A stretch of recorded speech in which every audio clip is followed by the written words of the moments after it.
And good afternoon and welcome to Tyler, Texas on a beautiful Sunday afternoon. It's Dr. John Groth on the pregame show. Doubleheader day here at Mike Carter Field.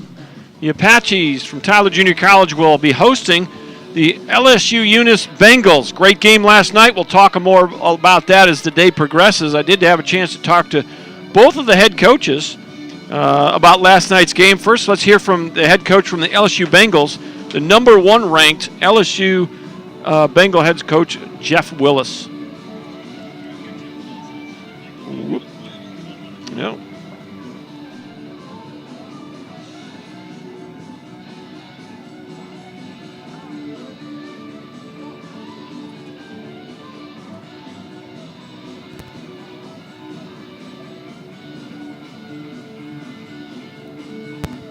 You guys got out quick, and you stayed out in front, and boy, just a really fun game to call. It wasn't really clean play defensively. There were some mistakes made along the way, but I thought I saw, a heavyweight D3 going out of heavyweight D2, and that was fun to be part of. Well, I looked at it, coming out of last night. That's the first time we've won this year, and we gave up more free passes than the opposing team. Okay. And so, we walked more than those guys. We had more errors than those guys.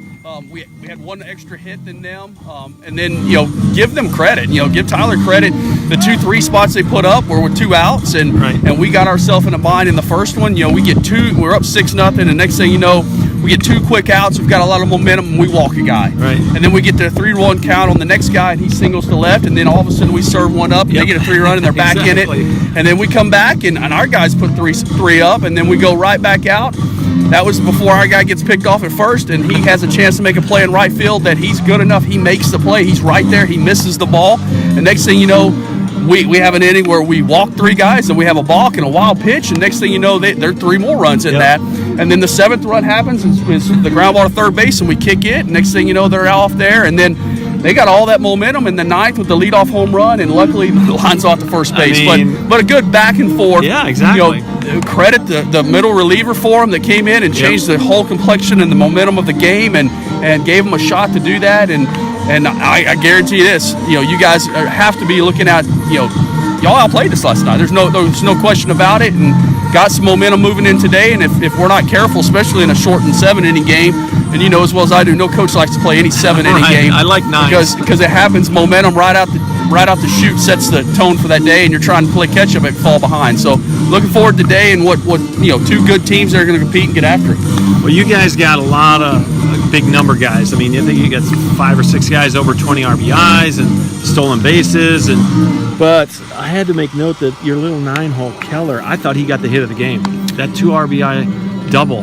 I thought he got over the game-winning RBI. That was a huge hit in the game. Even at the time, I said, "Oh, that was a double dagger." Yeah, without a doubt. 2 strikes, hung a breaking ball, and he throws it in the gap, and that was a big hit for Evan. And Evan's a guy that was not a catcher, and we had some injuries back there, and he's converted, and he was a red shirt for us, and we pulled his red shirt, I don't know, 3-4 weeks ago, and now he's kind of earned a spot. Kind of an interesting story, and excited for him. Well, it's funny how the game works out where, you got your guys that are going to be your guys most of the time, but in a game like that, a guy like that has a big hit for you in the middle of the game. At the time, maybe people didn't see it, but tell you what, when it happened, I said, "Oh, that's a dagger right there," and it really was. It ended up being the game-winning RBI. So you guys held on, and then your closer gets a 7th save of the year. Talk about him. Well, I think it's tough to pitch in those conditions last night coming out of the pen. I mean, that's something where I know we had Bradford in the game, and you guys' left-hander comes up, and any other weather condition, we go with our left-hander there. Right. But we left Bradford in it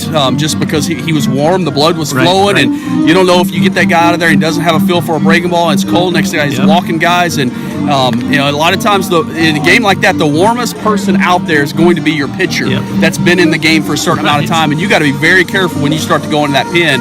And we had to go to it a lot last night, and I thought Bradford came up with 2 big strikeouts. After we kicked the ball at third base and allowed that run to go on there. Big, and guys that are in that role, they relish that role, and when they're good at it, they kind of know they got to have a short memory, and they're very competitive. So it's kind of fun to see a guy do well in that situation. So, all right, let's talk real quickly. Who's going to get the ball for you in these 2 ball games? Sheridan will have the first game, and Josh Taylor will have the second. Kind of Sheridan's kind of pitched in that the whole year, and Taylor's kind of pitched his way into that really the last 2 weeks, and as long as they throw strikes, we'll be all right. But again, if you don't throw strikes and you put guys on freely, it's going to be, no telling what can happen. Well, Jeff, I love calling the games with you guys because I know you're going to play a high level of baseball.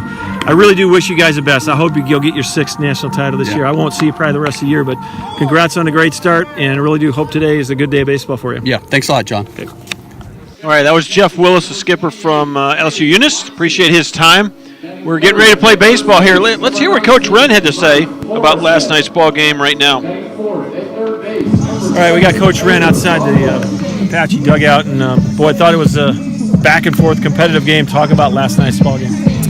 Yeah, obviously it's tough to lose. We set out to win. So from that standpoint, obviously we're disappointed. But it was a good game. I thought, for the most part, we clean up a few things and we probably win that game. So no question. That's kind of been the story of our season, honestly. But, against good opponents, you can't give them extra outs, and we did. And we kind of dug ourselves a hole, but it was fun to see these guys compete and really work back from that, have a couple big blows. We really haven't seen a whole lot of that. We haven't seen our guys really in clutch situations or get some big 2-out RBIs or get the big blast that changed the momentum in the game. We really haven't had that, but it was kind of good to see. And then obviously Blatney coming out of the bullpen. I mean, for him to do what he did, to really pound the zone inside, to locate his pitches where he did. I think he gave up maybe a few hits, if that, in 4 innings. So that was good. We needed him to come in, put up some zeros, give us a chance to kind of get back in the ball game. So I thought we got better last night, and as always, this series is always really competitive. But I think we always gain a lot. We always learn a lot about ourselves through these kind of series. So excited for today. Excited for these guys to kind of show back up. I think they understand they can compete with a team like this, and hopefully we gain some. We gained some valuable lessons from last night's loss. Well, I thought it was a really well-played game in terms of the competitive level. Probably as good as I've seen all your group. No doubt. You got down. I really thought there were some things that you can build on that you saw last night. I mean, Mike gets a big 3-run homer, and that cuts that lead in half. And then, John Mike in the 9th inning, he the energy was up. You guys had – I just thought – and you're – I said this. I think you're a foot or two from winning that game. If that ball goes into the corner, you tie it, and your energy's going, and who knows what happens after that, right? So there's definitely some things against a team that, by all indications, looks like they're on the cusp of doing what they've done 5 times, right? They got a really solid team. They run, they can hit it, they pitch it pretty good, and like you said, you just made a couple of things early in that ball game, got you behind. I loved what I saw on the competitive level. You guys, and you're not going to have to play teams that are quite this talented in the next month, and so there are a lot of things to build on there. Yeah, no doubt. One of the things that we always talk about is control the things we can control, and so one of the things that the message last night after the game was I was encouraged by the competitive nature, which. To be honest, our whole schedule is a bunch of meaningful games except for Coastal, and as a coach, it's a hard balance because you're trying to get these guys up, and honestly, nothing really matters. Nothing's on the line, and so there's a reason why we play Eunice this late every year is because of this kind of atmosphere. Yes. We love what they bring to the table, and I feel like our guys go to the next level when they play them, and so. Jeff does a really good job with their program, and he gets them. They're ready to play. They're well coached, and so you have to play well to beat them. And so you kind of got to get on their level. And so that's. I saw a different team last night in the first base dugout from a competitive standpoint than I've seen so far. So we're hoping to build off that. Yes. And I think if we play like we did last night over the course of the next month, I like our chances. I do too. So let's talk about who's going to get the ball in these 2 games. Keith Long's gonna throw the 7-inning ball game for us. This will be his maybe 3rd, maybe 4th start. I think it's maybe his 3rd start since coming out of the bullpen. It's been really efficient for us. He's had a couple of really good starts back to back, and so if he can keep him off the bases, slow the running game down, hopefully we can score a couple runs. You never know in a 7-inning ball game. So, and then Cam Carver's going to get it in the 9th. So, a couple guys that were in our bullpen that we're now moving to the rotation. Hopefully, just to get off to some better starts than we have been.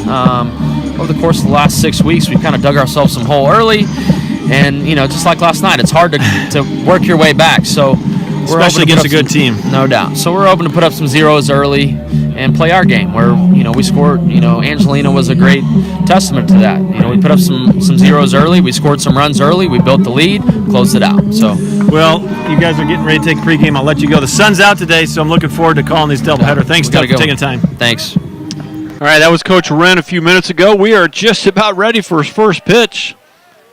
And there it is, ground ball to third. Broadway dives, makes the play, throws to first. Got it! Broadway, and a nice pick over there by Mike Morissette.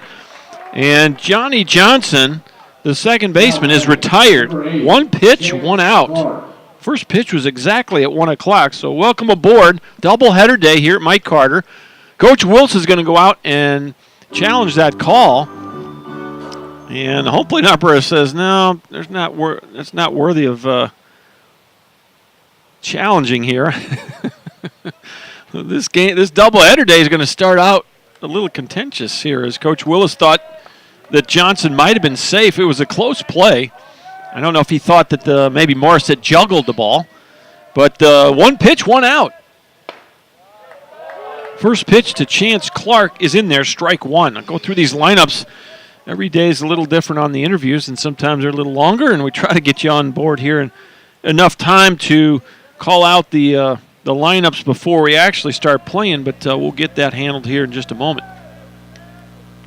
Next pitch in there, strike two. So Keith Long on the mound for the Apaches has thrown 3 strikes.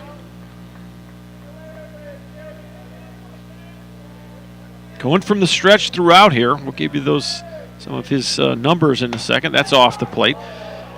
The batting lineup for the Tigers, the leadoff hitter who hit the first pitch he saw is second baseman Johnny Johnson. This is left fielder Chance Clark. Right fielder Brett Hebert is on deck for the Bengals. Here's the 1-2. It's going to miss. 2-2. Batting in the cleanup spot is Mason Tomplay, the first baseman. Micah McHugh is the third baseman. The DH is Cameron Horton. The center fielder, Jacob Richard. The shortstop, Coy Westbrook. And the catcher, Evan Keller. Just missed high. And it's now a full count, 3-2 on Chance Clark. On the mound for the Bengals is the sophomore right-hander, Andrew Sheridan. It's your lineup for LSU-Eunice. 3-2 pitch. Strike 3 called. And the first strikeout of the ball game is recorded as Chance Clark will have to go back to the dugout. He thought he had ball 4 and started taking a couple of steps toward first base, and the umpire said, nope, strike 3. So here's Brent Hebert, the right fielder. Defensively for the Apaches, Fiver Trimble in left, Braden Wise in center. Chase Evans returns to the lineup today out in right field. First pitch in there, strike 1 to Brent Hebert. Around the infield, Taylor Broadway at third, Caleb Bell at short, Ty Meisner at second, Mike Morissette at first, Cade Watson behind the plate, and on the mound, the right-hand sophomore from Plano, Texas, Keith Long. And Long quickly ahead of Hebert, 0-2. Keith Long is 3-2 on the year with a 1.71 ERA. He's appeared in 12 games. This is just his 4th start of the season. He does have 2 saves. That ball sails high and tight. It's 1-2. In 26 1/3 innings pitched, Long has 23 strikeouts and 14 walks. 2 outs, nobody aboard. The 1-2 pitch, grounder right back to Long, and he'll flip it over to Morissette. It's a 1-2-3 first for Keith Long and the Apaches. We'll keep you right here. It's still scoreless after 1/2 inning. Let's go through the batting lineup for the Tyler Junior College Apaches. The Apaches are 19-19 on this season. They're led by 9th-year head coach Doug Wren. Their lineup looks like this. Leading off in center field is Braden Wise. Batting second, the catcher, Cade Watson. Batting third, the first baseman, Mike Morissette. Batting in the cleanup spot in Game 1 of the doubleheader, third baseman, Taylor Broadway. The DH, John Mike Bounds, bats fifth. Batting sixth is the left fielder, Fiver Trimble. Batting seventh, the right fielder, Chase Evans. Batting eighth, the shortstop, Caleb Bell. Batting ninth for the Apaches, the second baseman, Ty Meisner. Defensively for the LSU Bengals, they are 32-4 on the year, and they're led by 16th-year head coach Jeff Willis. Out in left field is Chance Clark. In center, Jacob Richard. In right field, Brent Hebert. Around the infield, it's Micah McHugh at third. Coy Westbrook at short. Mason Temple is actually, they switched that last minute. He's at first base. And Jeremy Johnson is at second base. Behind the plate, Evan Keller, and on the mound, right-handed freshman from Sulphur, Louisiana, Andrew Sheridan. Sheridan, 5'11 and 173, is 8-0 on the year, 1.92 ERA. This is 11th appearance, 9 of them as a starter, 51 and 2/3 innings pitched, 47 strikeouts, 12 walks. Opposing batters hitting .231 off the freshman from Sulphur, Louisiana, Andrew Sheridan. Leading off for the Apaches is center fielder Braden Wise. Braden goes from the 9 spot to the leadoff position in Game 2 of the series. Last night, Braden was 1 for 3. He singled in the 8th inning of last night's ball game. And Coach Wren moves him to the leadoff spot today. Beautiful day at the ballpark, 53 degrees at first pitch, east-southeasterly at 6 miles an hour. Humidity way down at 57 now. Last night, we had 90% humidity at first pitch. As that rain had moved through the air, it's still quite soggy, and it really felt chilly, but the sun is out. Beautiful day for a doubleheader. 2 balls and a strike to Braden Wise. He fouls that back over our heads, and it's 2 balls and 2 strikes. We're at Mike Carter Field, 325 down the lines, 361 in the gaps, 370 straight away. 17-foot-high wall all the way around. Got the artificial turf surface here at Mike Carter Field. A full count on Braden Wise. Back and forth ball game last night. It was a 9-8 Bengal victory. Held on. At one point they led 9-3. And it's a leadoff walk for Braden Wise. And that'll bring up the catcher, Cade Watson. Last night's ball game, Cade Watson, 3 for 5 last night for Cade after flying out to right field and reaching on an error. His last 3 at-bats were all singles. A couple to center, 1 to right. Had a couple RBIs to go with those 3 hits. Good night for Cade at the plate last night. First pitch.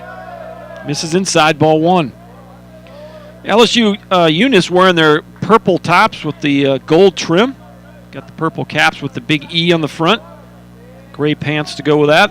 Apaches wearing their white pinstripes.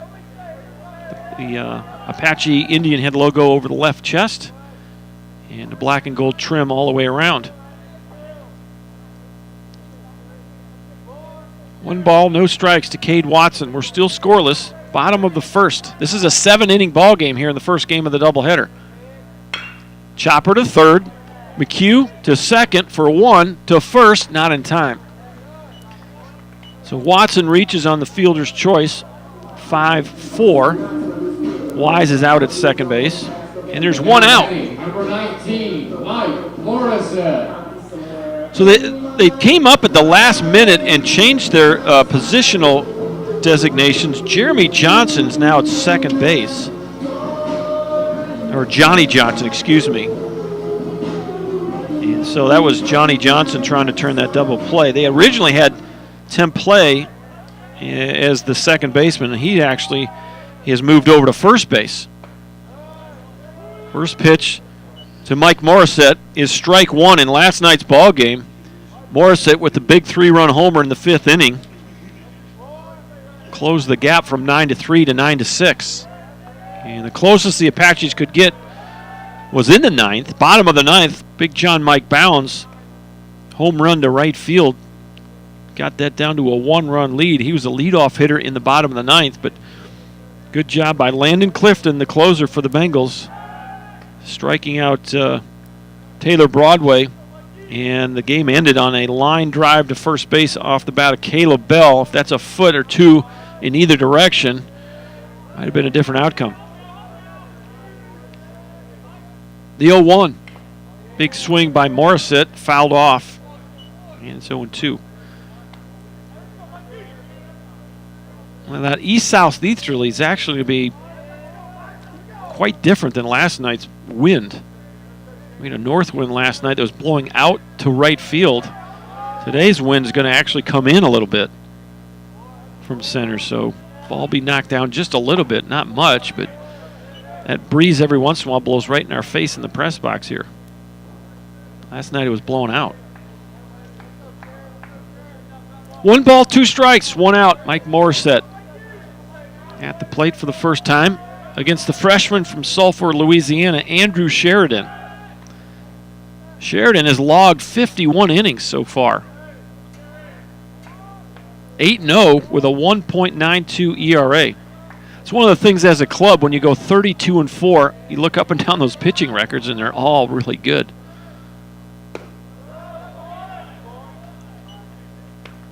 Two balls, 2 strikes.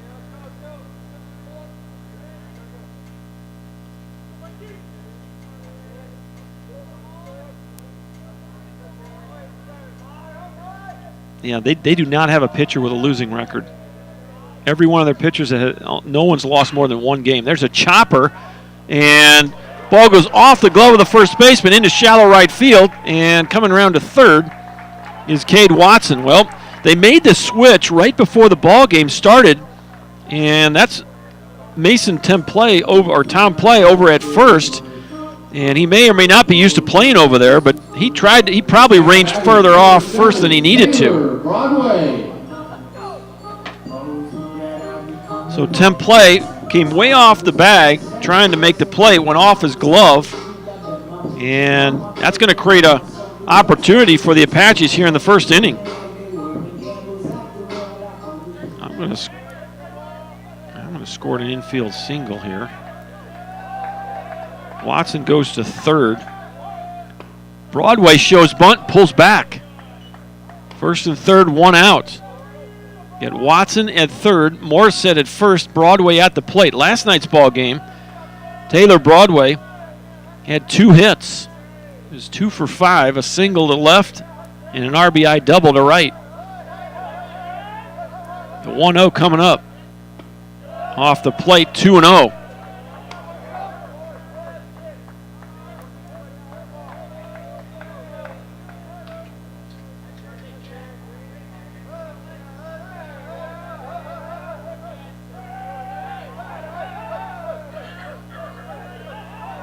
Two-0 pitch. Outside corner, 2 balls, 1 strike. Andrew Sheridan got the ground ball. He's had a couple of ground balls in a row here. Watson grounded to the third baseman, and Morissette hit a ball towards the first baseman, and Tom Play couldn't quite put the glove on it cleanly. Came way off the bag. So now you have the Apaches with an early opportunity in the first inning. You heard Coach Wren talk on the pregame interview about how important it is for the Apaches to get out early in these games, and last night that didn't happen. They were playing catch-up all night. Broadway shows bunt again, pulls back, and it's 3-0. Oh, 3-1, excuse me.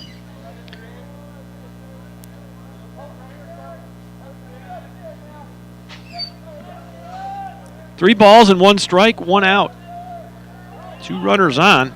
The pitch. Runner moving, throw down to second, and it's ball 4. So the bases will be loaded for John Mike Bounds. Second walk in the inning.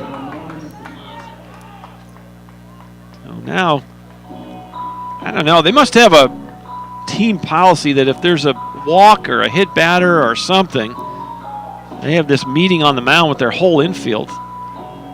And the umpire's going to go out and break it up.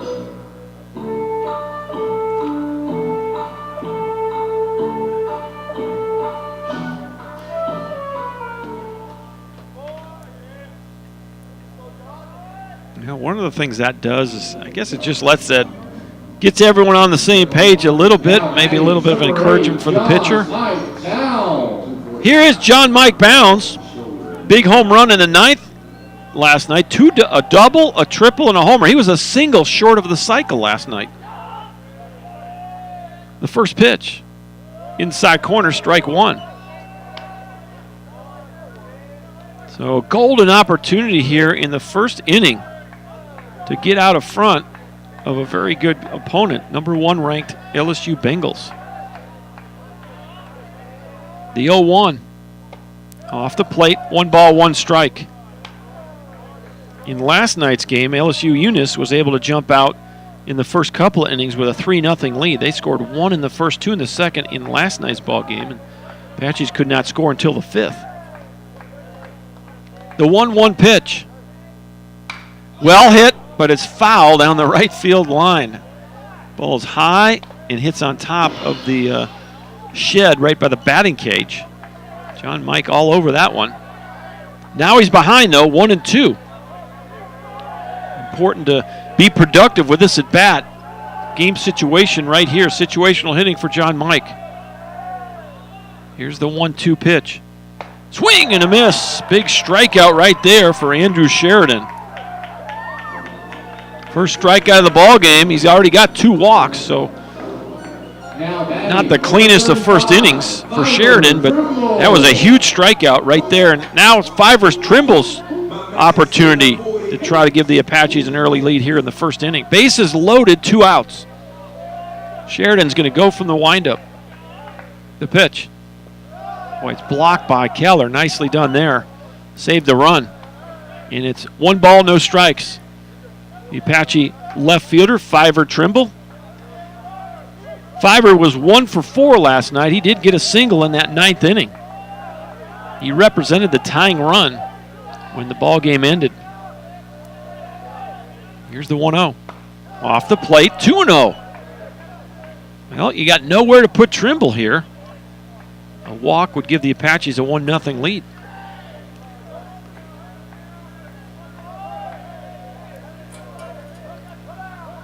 Two outs, bases loaded. The freshman Andrew Sheridan winding up the pitch. Just misses off the plate, not by much. And it's 3-0. You know, we got to be taking at least 1 pitch here, you'd think. Force Sheridan to throw you at least a couple of strikes in a row. Got his sign. The pitch. Outside corner. That one's called a strike. That one looked more outside than the previous pitch. 3 balls, 1 strike, 2 outs. Fiver going to get something to whack at right here. See if he can get anything done. Here's the 3-1. Fouled off. Good hack by the big Apache left fielder. And now you're going to have a full count. Runners on the move here. As Sheridan going to go from that windup. As soon as he takes that rocker step, they'll be off to the races. And there they go. 3-2 pitch. Line drive. 2-0 Apaches in the first. Fiver Trimble with a big 2 out.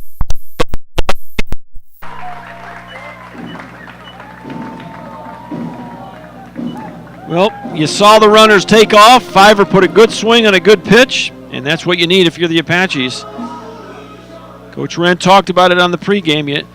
You got out in front of Angelina on Monday, and you held on to that one. And you jump out in front of the Bengals here in this one.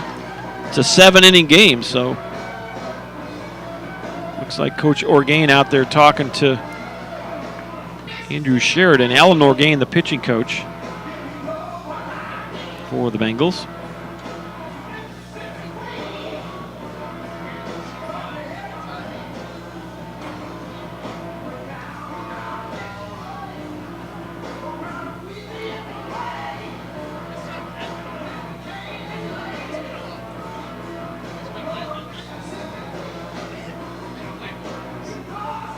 Mr. Umpire goes out and breaks up the party on the mound. The Apaches will have first and third, 2 outs, and here is Chase Evans.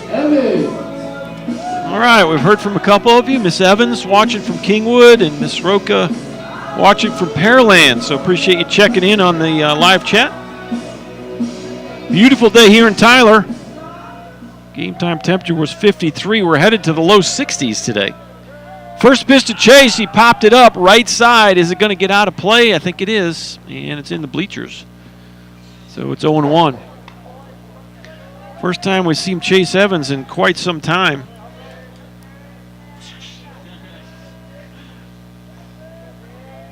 He was anxious to swing that bat, and he took a rip at the first pitch he saw. 0-1 with 2 outs and 2 aboard. It's 2-0 Apaches. Big RBI single off the bat of Fiver Trimble. Next pitch, outside corner, strike 2. So Evans going to have to battle here from behind. Don't think you want to send Fiver here, but got that first and third scenario. Got Broadway over at third. Sheridan comes set. The 0-2. Ooh, thought it was strike 3, and half the infield was running toward the dugout. They all thought it was strike 3, and the only one that didn't think it was strike 3 was Mr. Umpire.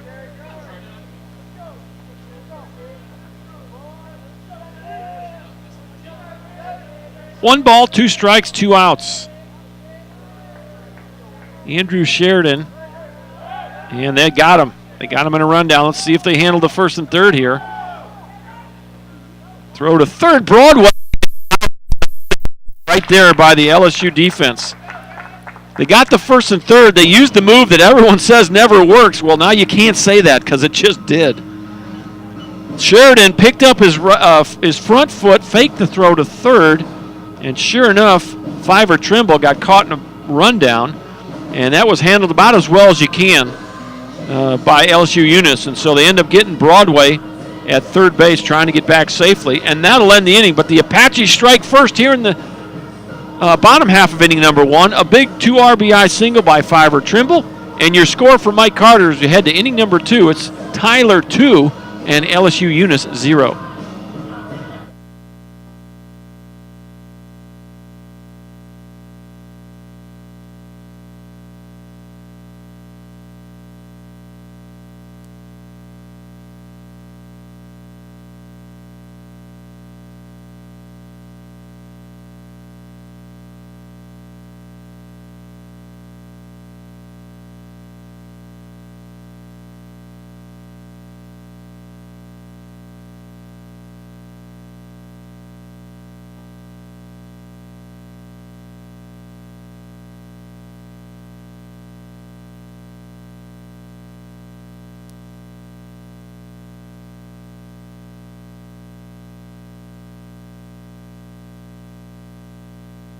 Presenting Mason Tomplay. Welcome back to Mike Carter for inning number 2. This is a 7-inning shortened game here in game 1 of the doubleheader. Mason Tomplay is the first baseman. He'll lead it off here, 4, 5, and 6 for the LSU-Eunice Bengals. As Keith Long continues on the mound for the Tyler Apaches. First pitch in there, strike 1. Long likes to go from that stretch. This is his 12th appearance of the year, but just his 4th start of the year, so most of his appearances actually out of the bullpen. He does have 2 saves. 0-1 pitch outside, and it's 1 ball, 1 strike.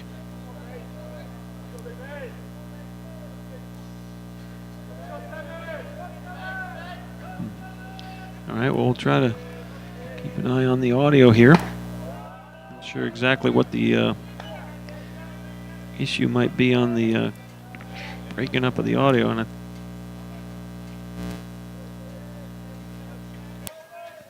see if that helps out a little bit. 2-1 pitch off the plate, 3-1 now. Long, who threw strike 1 to Tomplay, now falls behind 3 balls and a strike.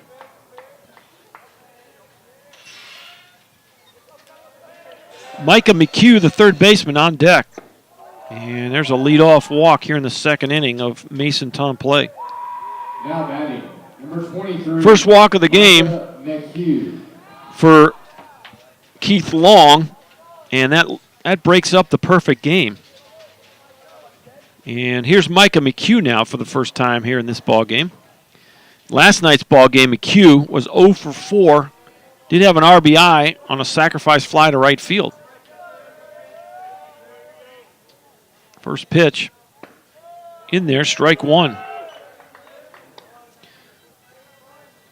So the Bengals made a change right at the beginning of the ball game, or right before the game started. They ran someone up here to the press box and let us know that they had moved. Well, they moved Horton, who was scheduled to play first, to the DH role. And they moved Tom Play from second to first. And that Johnny Johnson was going to be the DH, and he has moved to second base. So that may have played a factor in that ground ball earlier. Well hit right center gap. This is trouble. And it's going to drift over. And actually, Evans is going to run it down. Throw to first behind the runner. Will not be in time. So ball drifted back towards Chase Evans. He got a good jump on it. Made a catch. So F9 if you're scoring at the house, and there's one out. Number 16. Here's Cameron Horton. He's the DH. And he'll get his first at bat here in the first game of the doubleheader. Horton DH last night. Struck out 3 times and walked. He was 0 for 3.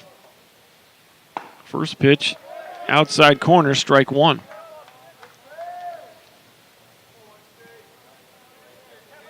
Apaches benefited from a couple of free passes in the first inning, a couple of walks from Andrew Sheridan. Check swing, it's in there for a strike. Keith Long returned the favor by walking Mason Tom Play to lead this inning off.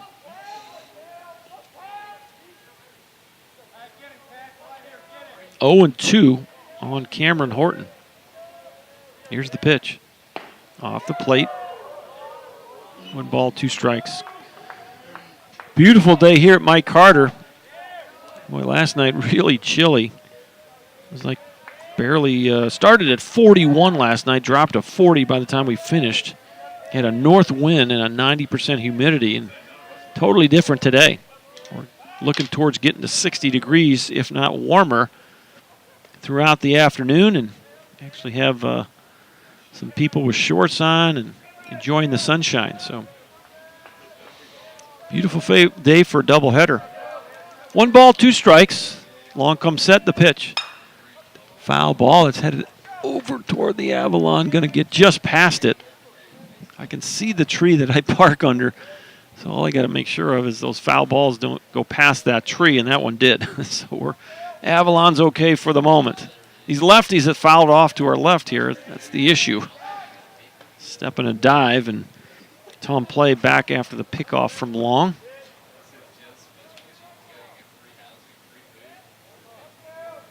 So appreciate the notes on the live chat from Miss Wise and Miss Roca, Miss Evans checking in. Glad you're aboard. Enjoy the ball games. 1-2 pitch. Pop up. This is in the infield. And should be an easy play for Caleb Bell at short. He makes the grab. 2 outs. And here's Jacob Richard, the center fielder. Now batting, number 17, Jacob Richard. Last night's ball game, 3 for 3 and got hit by a pitch, scored a couple of runs. Really nice ball game offensively for the center fielder Richard. With 2 outs and a runner at first. Good lead at first base by Tom Play. That second foot was well on the green part of the grass over there. Can kind of use that as a measuring stick for these leadoffs, and he's right back out there. Long comes set. Not going. Ground ball to third. Broadway will fire it over to Meisner at second, and that's your inning. 5-4 if you're scoring at the house. And we'll head to the bottom of the second. The Apaches hold on to a 2-run lead.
All right, Chase Evans is going to get another crack at things here with a clean count. We head to the bottom of the second inning, 7, 8, and 9 for the Apaches.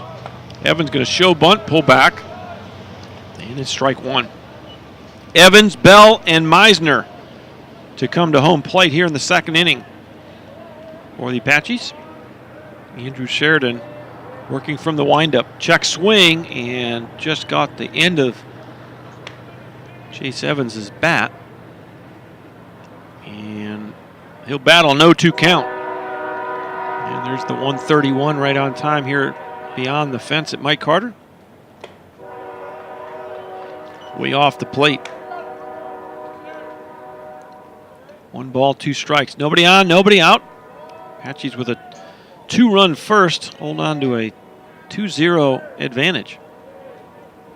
1-2 pitch, swing and a miss, struck him out. Second strikeout of the ball game for Sheridan. And Evans is a strikeout victim. Here's Caleb Bell now for the first time. Now batting, number 6, Caleb Bell. Last night's ball game, Caleb Bell was the last hitter of the game. He had a line drive right at the first baseman, Mason Tomplay. Stepped on first behind the runner, Fiver Trimble, and big doubleheader. That ball's hit to second base.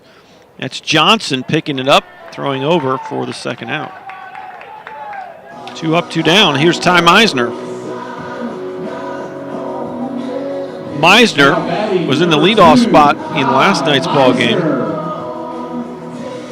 He did reach base twice. 0 for 3 with a couple of walks for Meisner last night. He'll be up there with 2 outs and nobody aboard. First pitch in there, strike 1. Sheridan, 8-0 on the year. He has thrown 51 2/3 innings before today. The 0-1. It's in there for a strike. No balls, 2 strikes, 2 outs, nobody aboard. As Andrew Sheridan seems to be finding his rhythm. And good block there by Keller on a ball that was well off the plate and low. Well, it looks like Coach White back at third and Coach Buckhorn down at first. Swing and a miss, and it's 2 strikeout inning. 3rd strikeout of the ball game. And the Apaches go quietly here in the second. Still 2-0. We head to the 3rd inning. Back in just a minute on ApacheAthletics.com.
Westbrook, Keller, and then back to the top in Johnny Johnson for the Bengals here in inning number 3. Apaches hold on to a 2-0 advantage.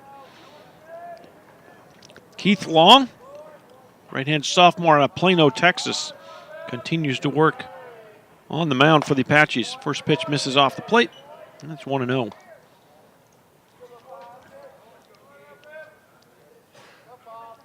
Long has walked 1 and struck out 1 so far in his first 2 innings of work. Has not given up a hit yet. Pitch is in there.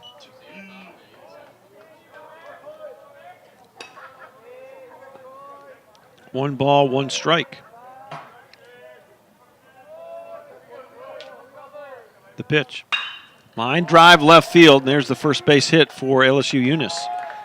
No hitter is now not in play. Now batting, number 27, Evan Keller. Here's Evan Keller for the first time. By the way, Coy Westbrook last night, a single and a 2-run homer. 2 for 4 in last night's game, so that's his third hit of the series. Here's Evan Keller now, and I think there's a ground to the hole and through the hole. Base hit for Keller. What I was going to say after the back-to-back hits here in this inning is Keller got the dagger double, got the game-winning RBI Johnny Johnson. in the 6th inning last night. He had a 2-run double that gave the Bengals their 9. At that point in the game, it was a 9-3 advantage.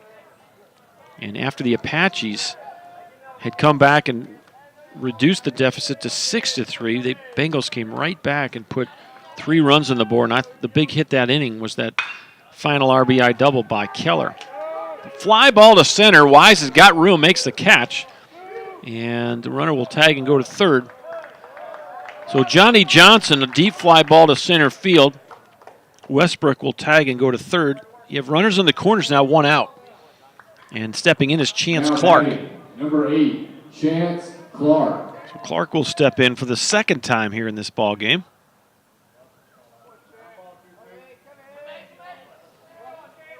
.373 on the year for Clark.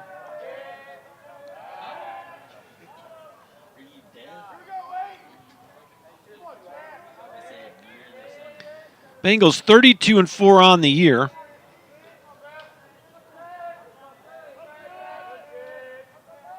Keith Long throws a fastball, and Clark fouls it off his foot. On the year, Clark now .371 average. He's got a couple of doubles, 1 homer, 18 RBIs. Today's ball game, his 23rd start of the year. He's played in 30 ball games. 0-1 pitch. Now Long's going to try to catch the Bengal runner off base. Fakes that toss to third. And Keller's back to first base. The 0-1. In there for a strike. It's 0-2. 2 on and 1 out. Westbrook and Keller, who are on base at the moment, both singled. Both to left field.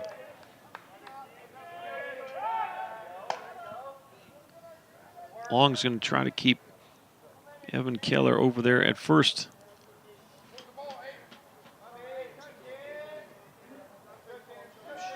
Keller has stolen 4 bases. He's 4 out of 5. Another pickoff. The Bengals have stole 130 bases in 36 ball games. It's not a bad total right there. Here's the 0-2. Strike 3 called. He got him looking on the fastball in the outside corner. Strikeout number 2 for Keith Long. He comes at a good time with 1 out. And 2 runners on. And I'm not sure, Mr. Umpire, he might be warning the dugout from LSU-Eunice. He's out there writing something. He's documenting something. Now batting, I'm going to number guess 9, that Brent Abair. some type of warning might have been given to the Bengal dugout after that strike 3 called.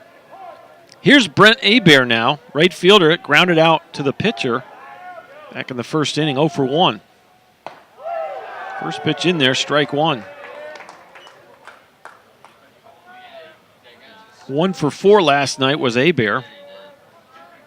On the season, the second leading Bengal batter at .396. Here's the 0-1. In there. And it's quickly 0-2. Keith Long doing a nice job of getting ahead of many of these Bengal hitters.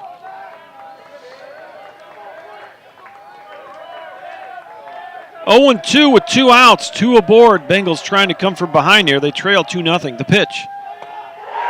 Missed it inside. Apache dugout thought it was strike 3. They were ready to charge out and high-five Keith Long. Mr. Umpire keeps that right arm at his side. 1 ball, 2 strikes, 2 outs. Here's the pitch. Misses low. And it's 2-2. Well, now you might think about sending Evan Keller over there at first base. Might see him start on one of these pitches. 2-2 delivery from Long. Here it is. Line drive right. Is going to score, and this is probably going to tie the game. The ball's picked up by Evans. Here comes the run around to the plate, and we are tied. A big 2-out double off the bat of Brent Hebert. Good piece of hitting right there. He took the ball the other way and drives in 2 runs, tying the score.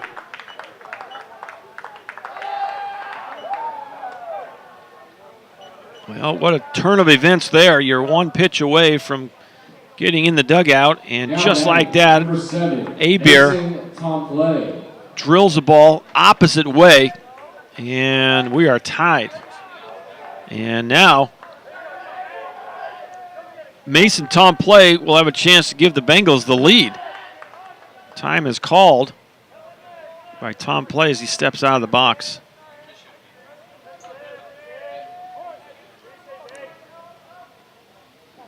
He walked his last time up, did Tomplay. So he does not have an official bat yet in this one. First pitch is in there, strike 1.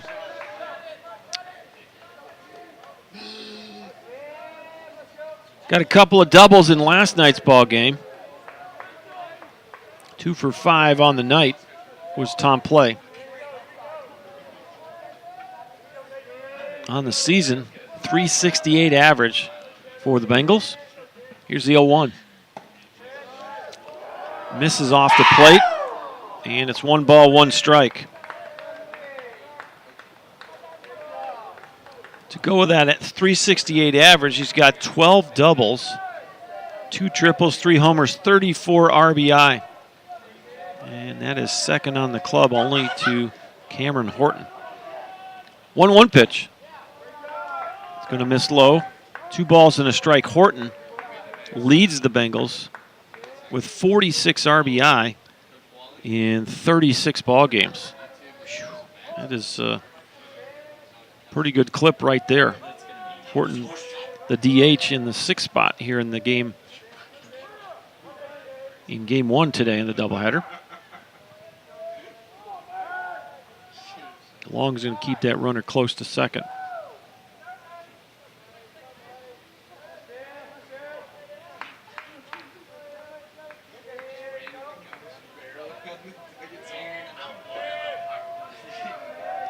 Two-two is the score.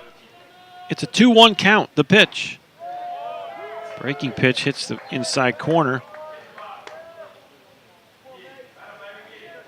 Well, lots of 2s on the board here. 2 balls, 2 strikes, 2 outs. Bengals have scored 2 in this inning. Keith Long has his sign. He comes set. Here's the pitch. That ball's well hit. Right field. Evans gets turned around and it's 1 hops the fence. And hustling into second with the back-to-back 2-out doubles is Mason Tomplay. And boy, just like that, the Bengals have taken the lead. All over that pitch. Now batting, number 23. And back-to-back doubles have given the Bengals the lead. And now it's Micah McHugh. That was a 2-2 pitch. And Tomplay liked it, put a good swing on it, and it 1-hopped the fence. Here's Micah McHugh now. Flew out to right field his first time up. And he was 0 for 4 last night with a sac fly.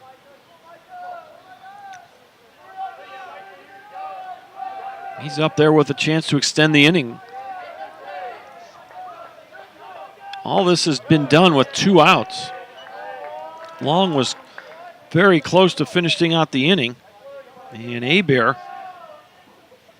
a 2-strike, 2-out double, drove in 2, and then Tomplay came in and fouled him up with his own double. It's now 3-2 Bengals. Here's the 1-0. High fly ball center field, and coming in is Braden Wise. He's got plenty of room, makes the catch, and the inning is over. But the Bengals come back. They bring 7 batters to the plate. They score 3 runs on 4 hits, leave 1 guy on. Your new score for Mike Carter as we head to the bottom of the third. It's now LSU-Eunice 3 and the Apaches 2.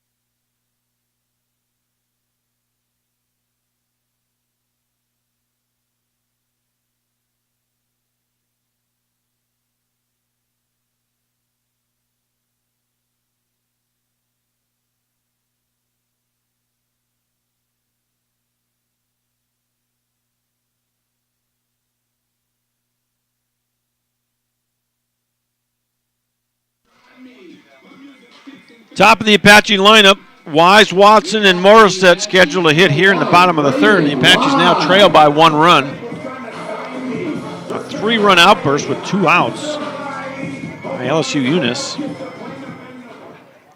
And now the Apaches find themselves 1 run behind. Sheridan, first pitch is in there, strike 1. Andrew Sheridan, that was pitch number 41 of the day for Sheridan. Keith Long has now thrown 45 in his 3 innings work. Reaches for this ball, popped it up left side, could stay in play, and will, and it's caught down the left field line in foul territory by Chance Clark for the first out. F09, or F07, excuse me, if you're scoring at the house. Here's Cade Watson. Watson grounded into a fielder's choices last time up to the third baseman. He's 0 for 1.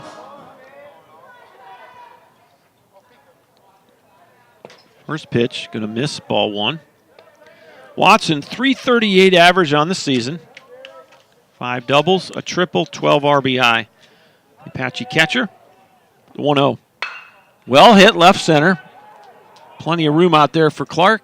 And boy, he'll run that down. I don't know. He must have been playing shallower than I perceived him to, but actually caught that ball on the run and on the slide over his left shoulder. Number 19, Mike Morissette. So, left fielder Chance Clark with a couple of opportunities to catch fly balls. And there's 2 quick outs here in the third. Here's Mike Morissette. And that infield single last time off the glove of the first baseman, Mason Tomplay. So he's 1 for 1. And that pitch is going to miss, 1-0. Morissette, .320 average on the year. 10 doubles, 4 homers, 37 RBI. In there for a strike, it's 1-1. His 37 RBI leads the club. Taylor Broadway next with 25, the 1-1. Look out, that's off the net right by the on-deck area of LSU-Eunice. Dugouts are so close to this home plate area. Got to stay heads up over there. 1 ball, 2 strikes. The pitch. That's low.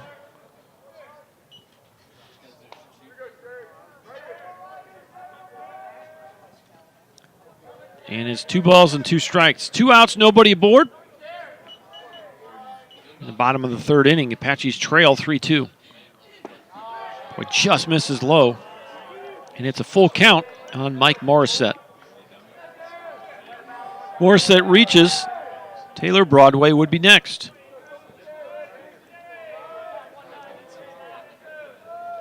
The payoff pitch popped up to the right side, not a play. And that'll get into the parking lot over toward the Tyler Rose Garden, right next door here. Harvey Convention Center back behind us, and Christus Mother Francis Football Stadium to our right. 3-2 pitch. Well hit, center field. Richard's got room and makes the catch for the final out. So it's an uneventful third inning for the Apaches. 3 up, 3 down, 3 fly ball outs. We'll head to the fourth. 7-inning ball game. It's 3-2 Bengals.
Six, 7, and 8 for the Bengals from LSU-Eunice. Cameron Horton leads it off. He popped up to short his first time up. Ground ball in the first pitch. Meisner gobbles it, throws it. There's one out. So Horton is out, and here's Jacob Richard for the second time. 17, Jacob Richard.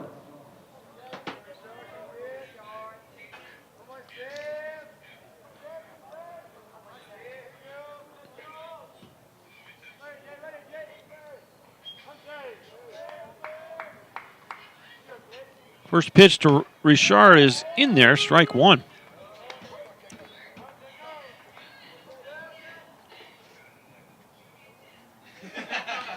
Richard has the highest batting average on the team, .415. Just misses off the plate. Count evens at 1 ball, 1 strike. 13 doubles to go with that .415 average. 1 triple, no home runs, 29 RBI. For the Bengal center fielder, a home run in last night's game. Oh, excuse me, that was Westbrook. But Richard did have 3 hits, a couple of singles and a double in last night's ball game. 2 balls and a strike. Long going from the stretch, as he has throughout this ball game, and that pitch misses, and now it's 3-1. Shortstop Coy Westbrook waits on deck for the Bengals. Here's the 3-1. Look out right off of Long's leg. It goes into foul territory, and it's going to be a base hit. Well, you better check that. Make sure Keith Long, he seems to be okay. He was chasing after that ball, but that was a rocket right at his leg. I don't know which one it got. Got his right leg on the bottom part of his shin. And he's going to get checked out by the student trainer. He's walking back to the mound. I'm sure he doesn't want to come out, but that's going to be a single for Richard.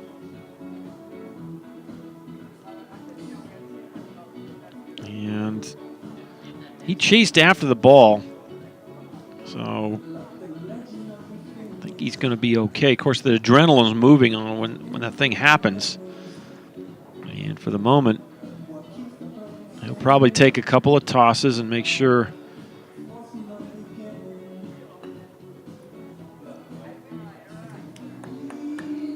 think that Cade Watson's going to go ahead and kneel down here and just make sure after that line drive off the shin that he's all right.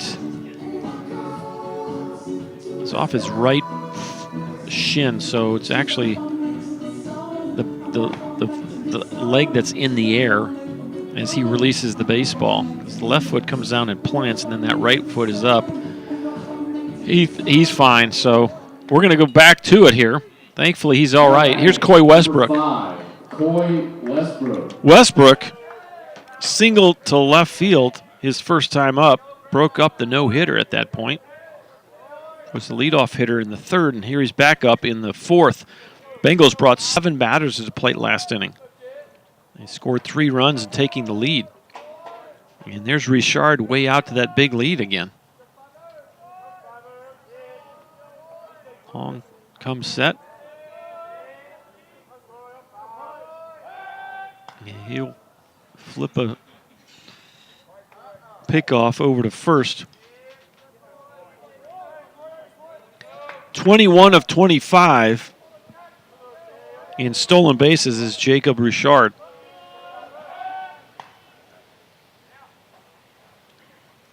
We noted before, 3 guys over 20 steals. Richard's 21, Westbrook 28, and Hebert 24.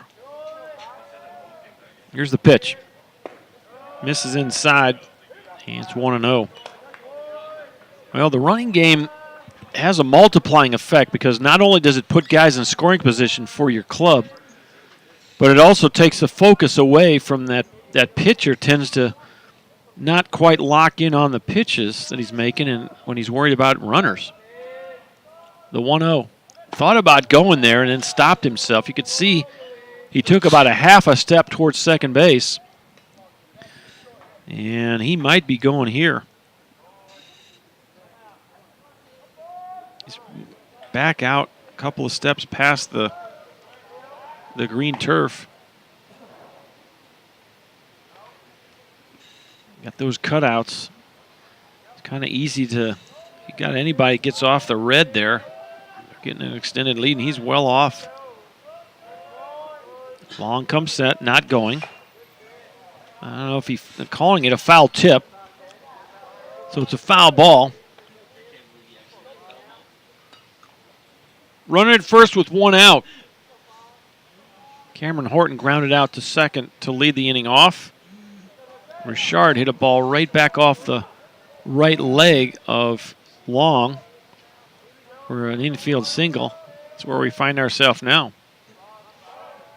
Another pickoff attempt. Long trying to control the running game a little bit. This is definitely one of the guys you got to be concerned with.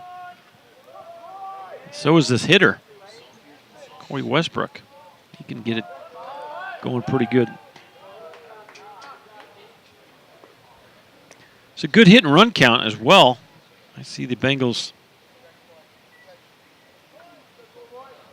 start the runner and actually ask Westbrook to swing it. See what happens. Long comes set. There he goes. No swing on the pitch, and it's a stolen base. Good jump by Richard, and he steals second. It's going to be stolen base number 22 out of 26 for Jacob Richard. He's at second now with 1 out and a 3-1 count on Coy Westbrook. You want to try to keep things right where they're at if you're the Apaches. They trail 3-2 here in the 4th inning. Swing and a miss. Got him to chase that high one. Good fastball by Keith Long, sophomore out of Plano East High School, Plano, Texas, over in the Dallas-Fort Worth area. A full count on the shortstop, Coy Westbrook. Bats from the left side.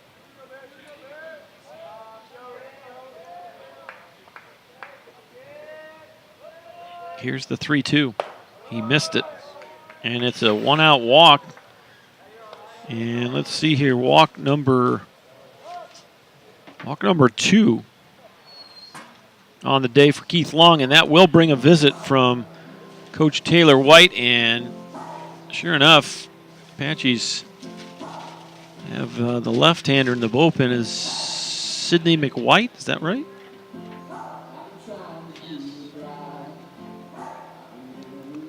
Trying to remember what number he is.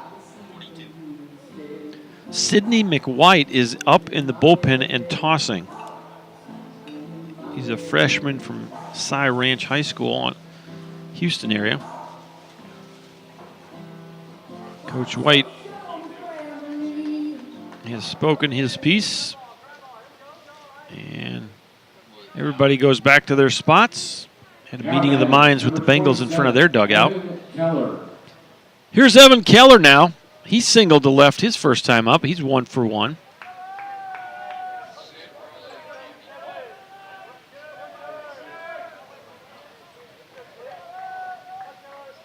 Now, you got good speed on the bases here. So you got to be aware of all factors. His long inside move, trying to keep those runners right where they're at. With one out, definitely a double steal situation.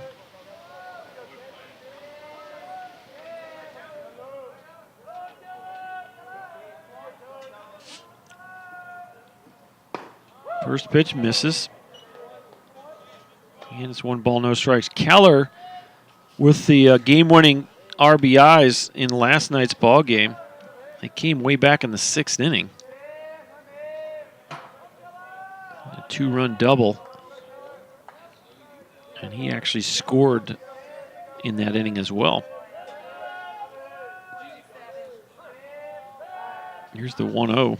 And now Keith Long going to continue to work hard, keep those runners at bay.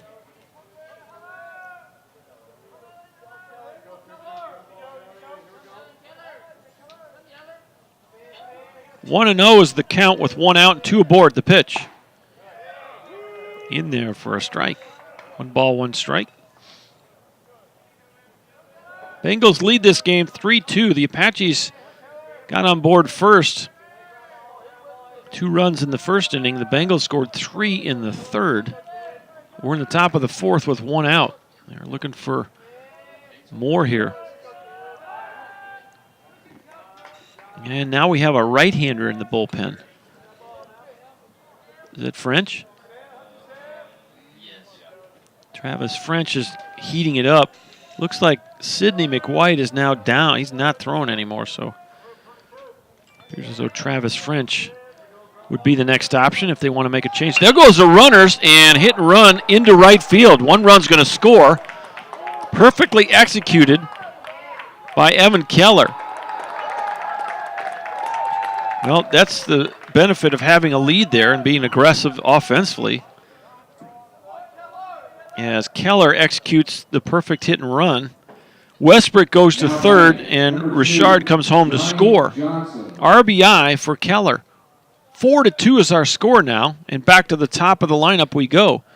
Johnny Johnson, 0 for 2 in this ball game, has grounded to second, flown out to center. Johnson, 367 average on the year. 10 doubles, a triple, 2 homers, and 20 RBI. The pitch. Well hit, right center field. This is going to get down. And it hops in front of Wise. Another run comes home, 5-2 on the single by Johnny Johnson. Everybody else moves up a spot. Westbrook came home to score the 5th run of the ball game. Actually, Keller gets to third base on that. And now, I don't know what this is about. Coach Willis out there to talk to the home plate umpire.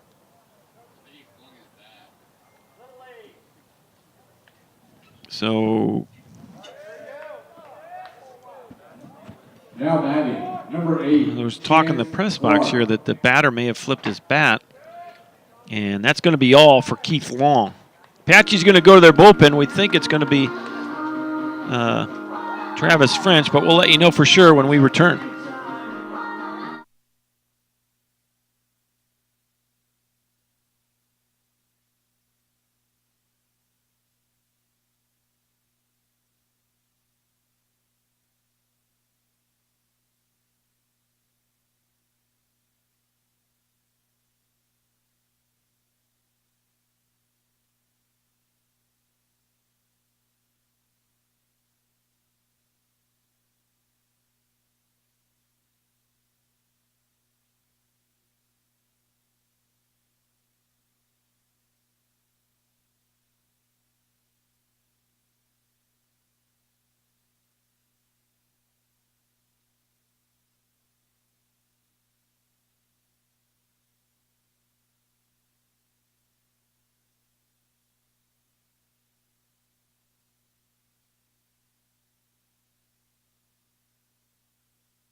All right, the new pitcher is Travis French, right-hand sophomore from Kingwood, Texas, 6'6" and 200 pounds. And for Travis French, this is appearance number 12 of the year. 1-0 with a 3.06 ERA, 17 and 2/3 innings, 12 strikeouts, 7 walks for the sophomore from Kingwood. Travis French takes over for Keith Long. Long finishes his day with 61 pitches as he goes 4 1/3 innings, gives up 5 runs on 7 hits. The Apaches did commit 1 error so far in this ball game, and now it's up to Frenchie to stop the bleeding a little bit here. This is a very potent LSU-Eunice offense, and they are showing every bit of it here. First 2 ball games, 9 runs in game 1 and a 9-8 victory, and they have come back now and scored 5 runs in short order in the 3rd and 4th inning, and they're still looking for more. And Frenchie snaps a pickoff to try to get Johnson close to first. And you probably would think that Johnson would be looking to go here at some point in this at-bat.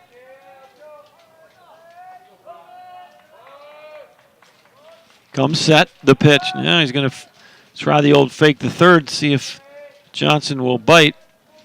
Johnson is 11 for 11 on stolen bases over at first base. Has not been thrown out yet. Here's French. High as the batter, Chance Clark, 0 for 2, couple of called third strikes today for Clark, had squared around to bunt. So you got Johnson at first base, Evan Keller at third, and he's going to show bunt again. Here it is, and pulls back. They got the safety squeeze on. This ball's got to go toward the second baseman.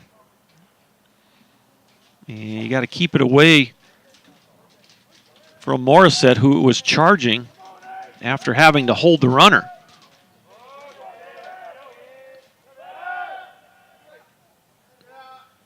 Well, the only way to defend this, you do have to, and you saw Ty Meisner coming in. If that ball is bunted hard toward the second baseman, the other option is to go to the shortstop, and they are going to slash down the line, base hit, 1 run's in. And coming around third, and he'll stay there. It's a double for Chance Clark. And boy, they're just pulling all the right calls here. As they faked the bunt and then slash bunted. And Clark knocked it by Broadway at third base. RBI double. And it's now 6-2 Bengals. Second and third, still only 1 out.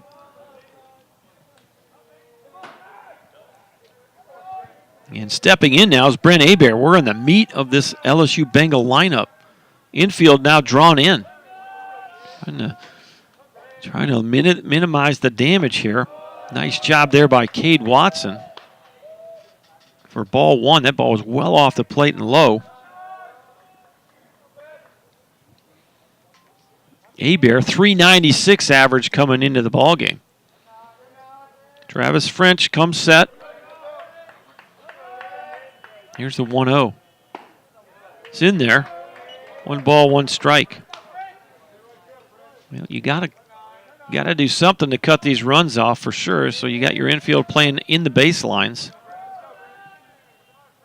But what it does is it creates some more holes.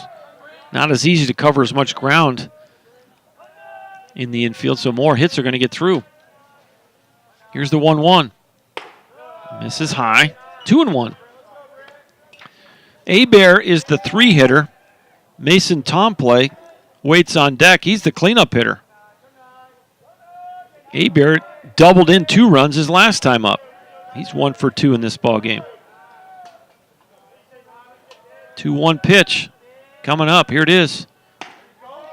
Outside corner. And it's 2-2. Did not look like Hebert liked the call.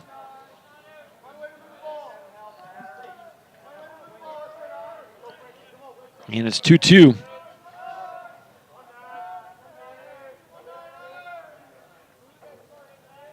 One out, 2 aboard. French, the pitch. Foul tip, and Watson holds on.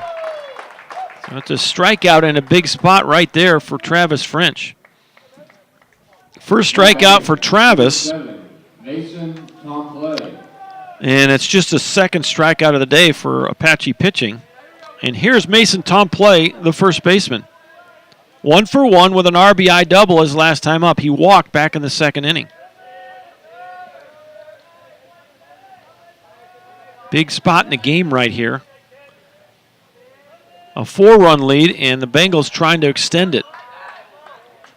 Second and third with 2 outs. First pitch is fouled straight back for strike 1.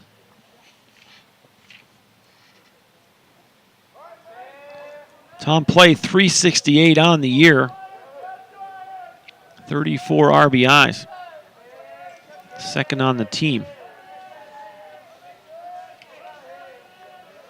2 outs, 2 aboard. The 0-1 misses high. 1 ball, 1 strike.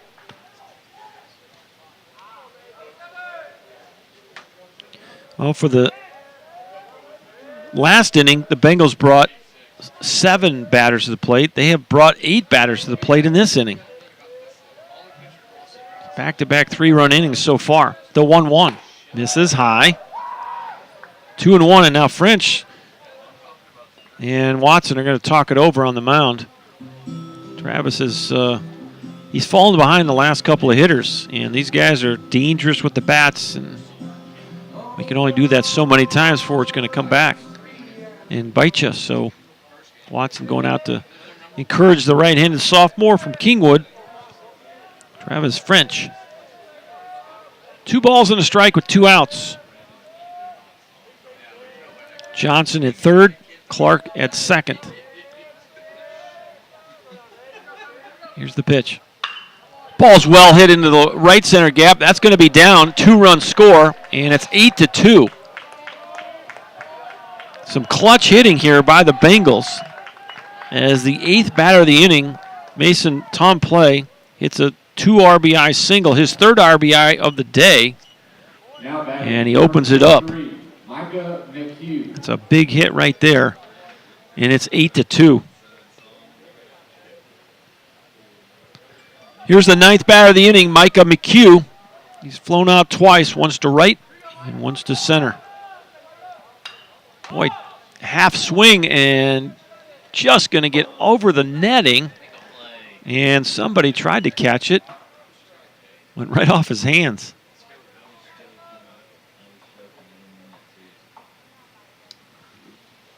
No balls, 1 strike to Micah McHugh, third baseman. Travis French comes set. There goes the runner. And fouled straight back, and we'll do it again with an 0-2 count.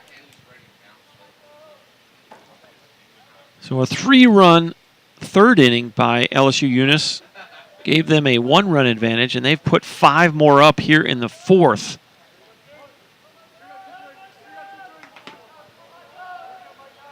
Oh, 2 pitch off the plate. Watson was set up way outside, and Frenchie hit his spot. He'll go back to work here with a 1-2 count. And he hit him. Hit batter, and McHugh is aboard, first and second now with 2 outs, and now it'll be Cameron Horton for the second time. 10th batter of the inning. He's going to have a little chat with Roberto Paz.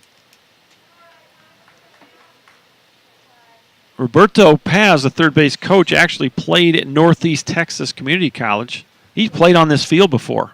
Went to Alabama and then played some pro ball. Coached at LSU-Eunice for a while and then coached at Alabama for a few years, and now he's back with the Bengals. So he's had quite a journey in the game. And you heard yesterday on the pregame, Coach Willis talk about his influence on these hitters. And having a great year offensively. First pitch swinging, he pops it up. And tough play, and coming in to make the catch is Caleb Bell. For a moment there, it looked like that was going to fall in, but Bell raced in and made the catch for the final out of the inning. So the Bengals bring 10 batters to the plate. They score 5 runs on 5 hits. And we'll go to the bottom of the 4th. There's a new score at Mike Carter. The Bengals now lead it 8-2. This is a 7-inning ball game. We head to the bottom of the 4th.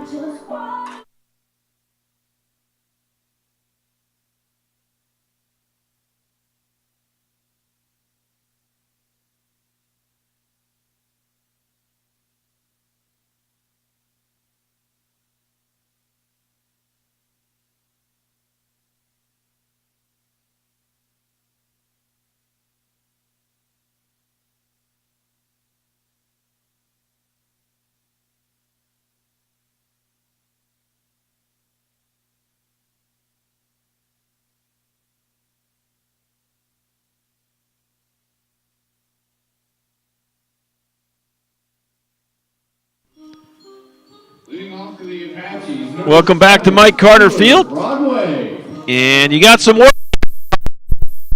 1-run ball game, but not anymore. 8-2 is our score. That Bengal offense has exploded the last 2 innings. 3-run third and a 5-run fourth. Taylor Broadway leads it off. He walked his first time up. First pitch misses, and it's a 1-0 count. That's in there for a strike. Broadway 252 on the season, 7 doubles, 4 homers, 25 RBI. And Sheridan has fallen behind 2-1 to Taylor Broadway. Apache's just 1 hit so far. And they're, well, I've credited Morissette with a hit, so either way, very limited offense so far in this one as we head to the 4th here. 3-1 count, and there's a walk. And that is the 3rd walk of the ball game.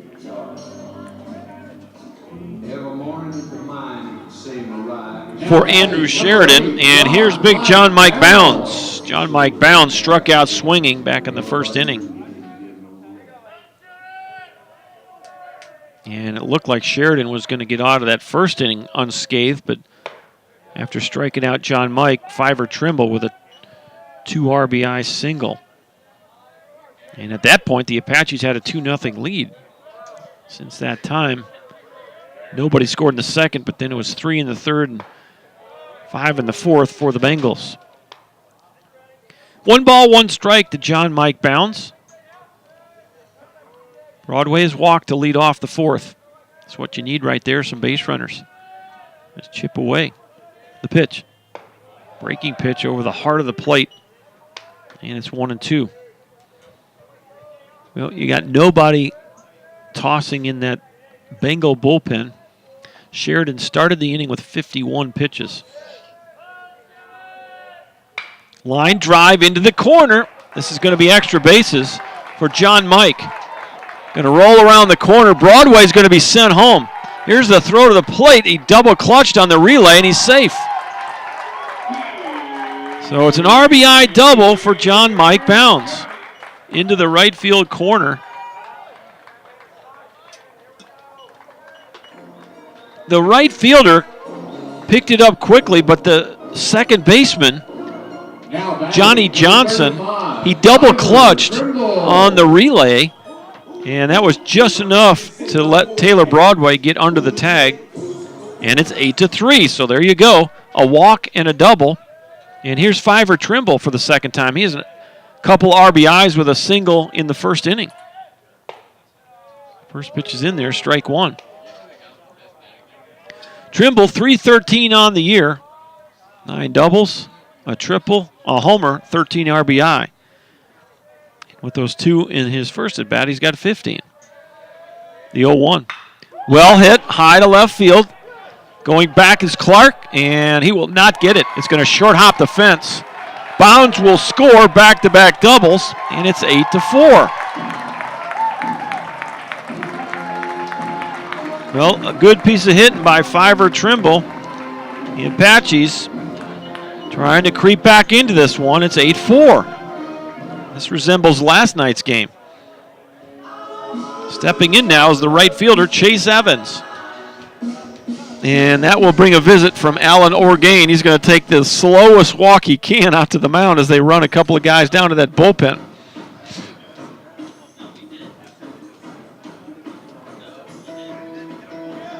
And they had a right-hander tossing.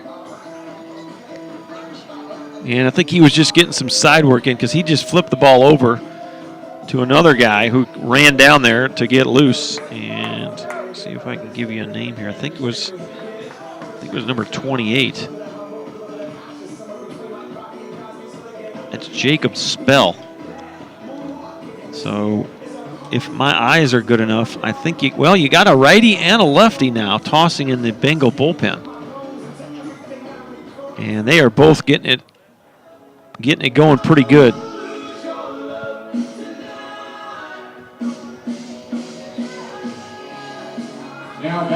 It's 8-4.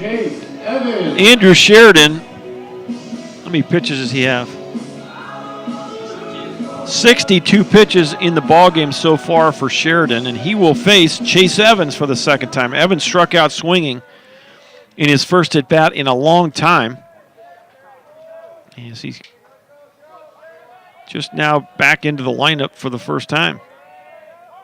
He's going to lay down a bunt, and it'll trickle foul, and it's 0-1.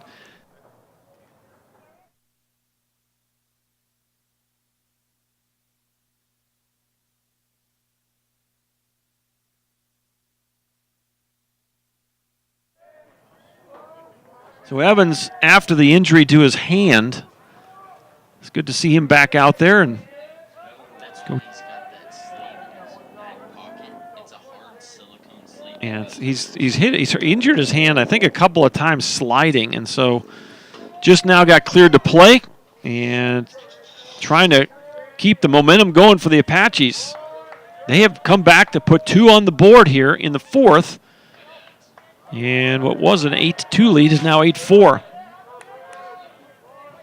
0-1 to Evans. Here's the pitch. Pop up, and that's going to get out of play into the bleachers. Heads up down there. Got a nice crowd that has come out to the ballpark today.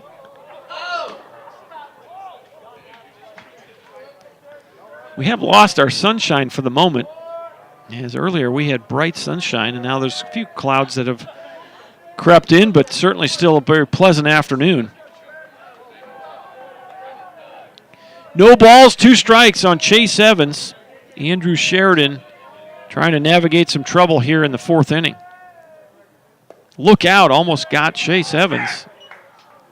And it's a 1-2 count.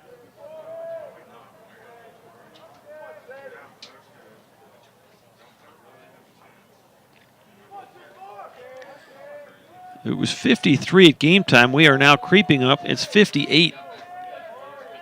So that temperature sneaking towards 60 degrees as we thought it might. The 1-2 pitch, swing and a miss, and Evans is down for the second time today. It's the 4th strikeout of the ball game for Sheridan. First out of the inning, and that's going to be all. Coach Willis is going to go out and make the pitching change. We'll let you know who the new pitcher is for the Bengals when we return.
All right, the new pitcher is left-handed freshman from Prairieville, Louisiana, Jacob Spell, 6 foot 152. Jacob Spell, 2-0 with a 1.65 ERA. This is his 12th appearance of the season. They all have been out of the bullpen.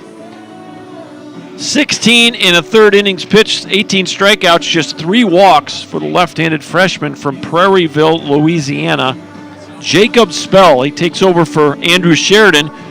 Sheridan goes 4 in 1/3 innings pitched. He strikes out 4 and walks 3. Gives up 4 runs on 3 hits. And he'll give way to the freshman, Jacob Spell. Fiver Trimble's at second base. And here's Caleb Bell now for the second time. He he grounded out to second base. 0 for 1 so far for Caleb. First pitch. Going to miss high, ball 1. Caleb Bell, 264 average on the year.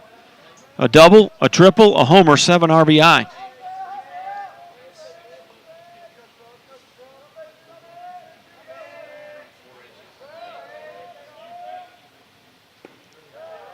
And now time is called as Evan Keller, the catcher, is going to go out and try to get his left-handed freshman, Jacob Spell, into the strike zone.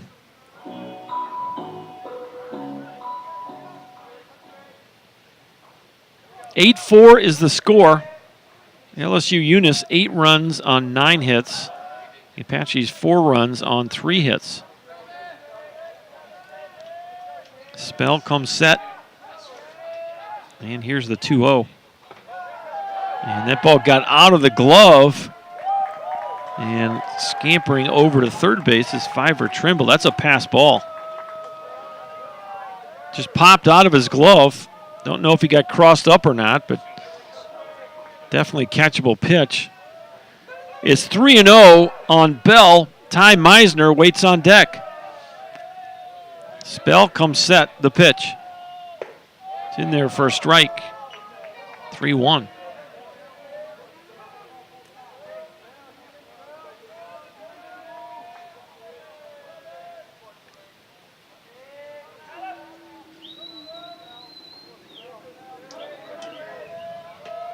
Spell comes set, the 3-1. Line shot, foul, look out. Fiver had to dive out of the way. That went right between Fiver and third base coach Taylor White. Well hit ball off the bat of Caleb Bell, but way foul. Full count now, 3 balls, 2 strikes, 1 out, and 1 aboard. Apache dugout trying to generate some energy here. 3-2. Fouled off to the right. We'll do it again.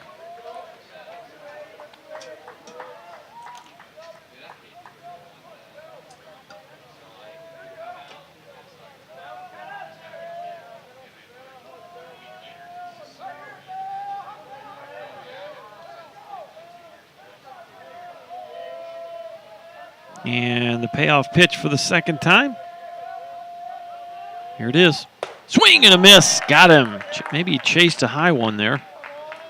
Bell is down on strikes. 5th strikeout for Bengal pitching. 1st strikeout for Jacob Spell. And that'll bring up the 9-hitter, Ty Meisner.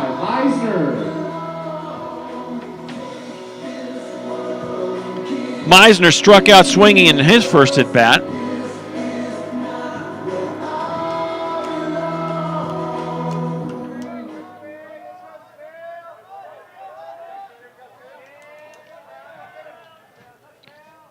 First pitch to Meisner.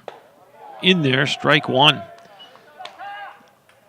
Well, it appears as though Patrick Reed still has a 3-stroke lead over Rory McIlroy in the Masters,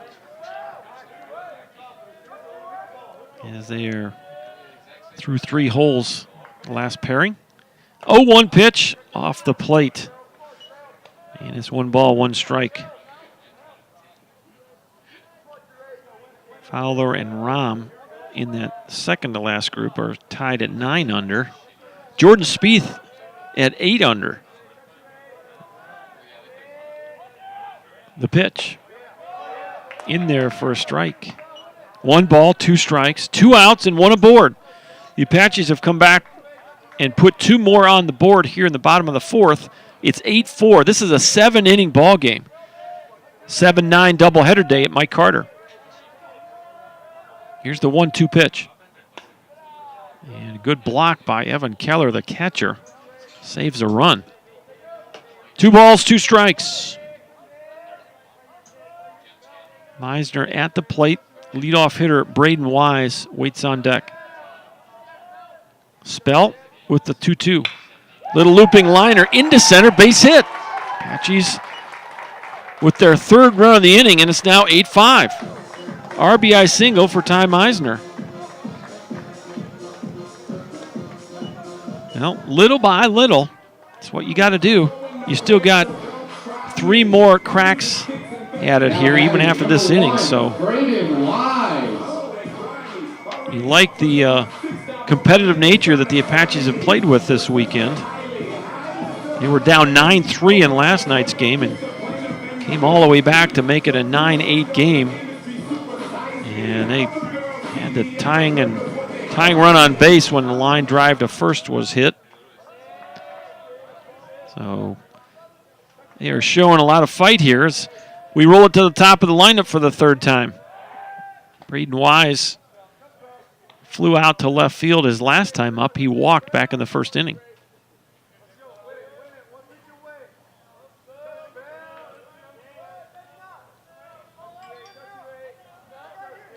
Two outs, 1 aboard. The pitch.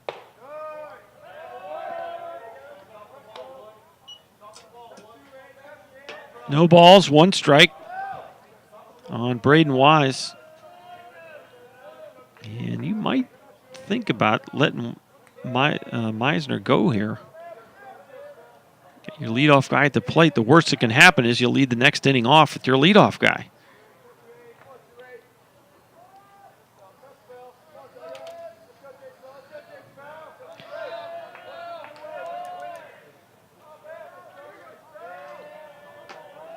Spell comes set. Here's the pitch. Kind of quick pitched it there, a little slide step. And it's 1 ball, 1 strike. I might be tempted to turn Ty Meisner loose here.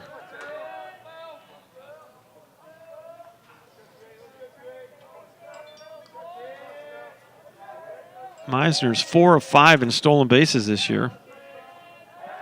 And he was leaning, no question about it. And he drew the pickoff attempt from Jacob Spell. Only thing about stealing, you got to go first move here. Fortunately, he didn't get picked off.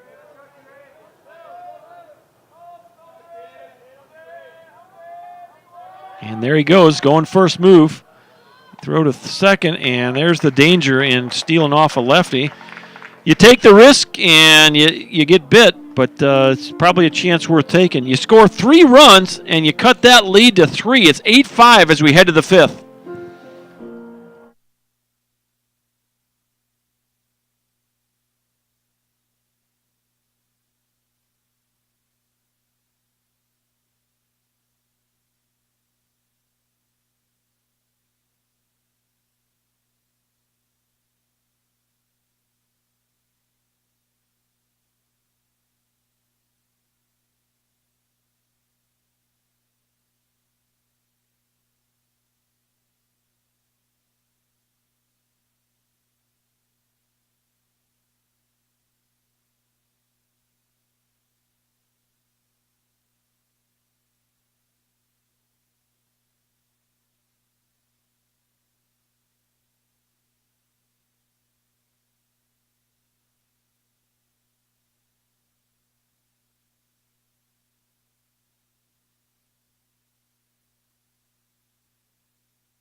All right, the Apaches have gone to their bullpen. Marco Gutierrez will get his 10th appearance of the year. 6 foot 170, right-hand sophomore from Center, Texas.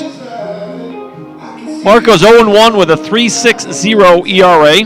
10th appearance of the season. 10 innings pitched. 8 strikeouts and 8 walks for the sophomore from Center, Texas. Now on the mound, Marco Gutierrez.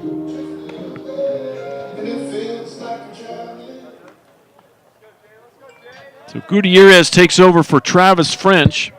French ends up throwing 17 pitches in his outing. Leading off, number 17, Jacob Richard. Jacob Richard steps in. He's 1 for 2. He hit a ball right back off the leg of Keith Long. Grounded out to third his first time up. Actually hit into a fielder's choice to Broadway. And first pitch right off the backside of Richard. Well, auspicious way for Gutierrez to start his outing here. Well, you're trailing by 3, so you need to keep it right where it's at. And here's Coy Westbrook.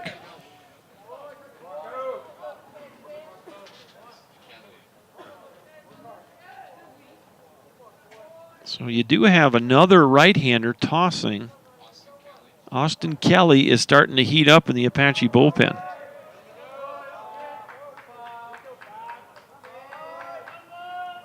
Here's the first pitch, and boy, that was way inside to the left-handed batter, Richard.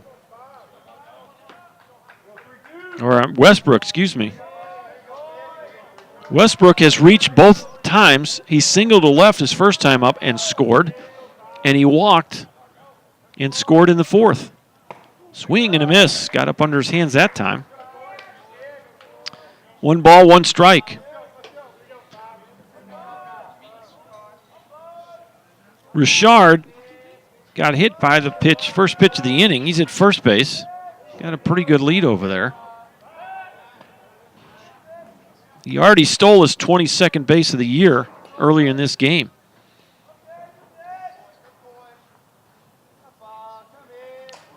He's got a healthy lead once again. The pitch. It's going to miss off the plate. 2 balls, 1 strike.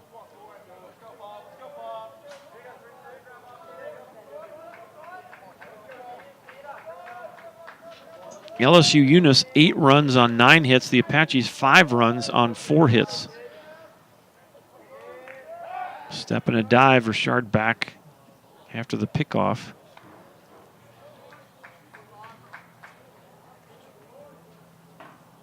Well, this Bengal offense so dangerous. Apaches put 3 up, and Bengals come right back and get their leadoff guy on. And really, in both of these ball games, if you look at the productivity, it's been up and down their lineup. It hasn't been just 2 or 3 guys on the top or even in the middle or even on the bottom. It's been up and down. Getting guys on, stealing bases, hit and run. And they've been executing well here in the first game and a half so far in the series. Still got some time, though. Top of the 5th in an 8-5 ball game. Marco Gutierrez comes set. Here's the 2-1. Fouled off. Healthy swing there by the shortstop, Westbrook. And that evens it up at 2-2. Westbrook did hit a home run last night to right field. 2-run shot in the second inning at that time gave LSU-Eunice a 3-run lead. Of course, last night, what a back-and-forth game that was. The final 9-8. And really, when you look at that kind of game last night, some of the things that come back to haunt you a little bit are not necessarily the 2-run homer that Westbrook hit, but it was hitting Richard right before that that ends up costing you that extra run.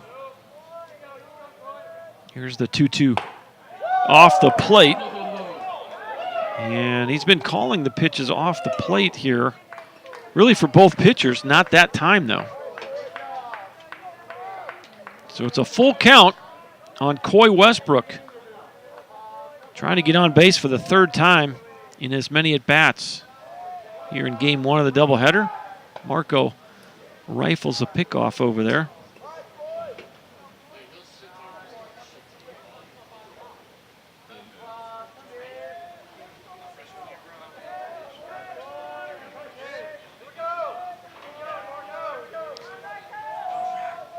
And another pickoff. And that ball gets away from Morissette, and sure enough, Richard's going to scamper to second. The throw not in time.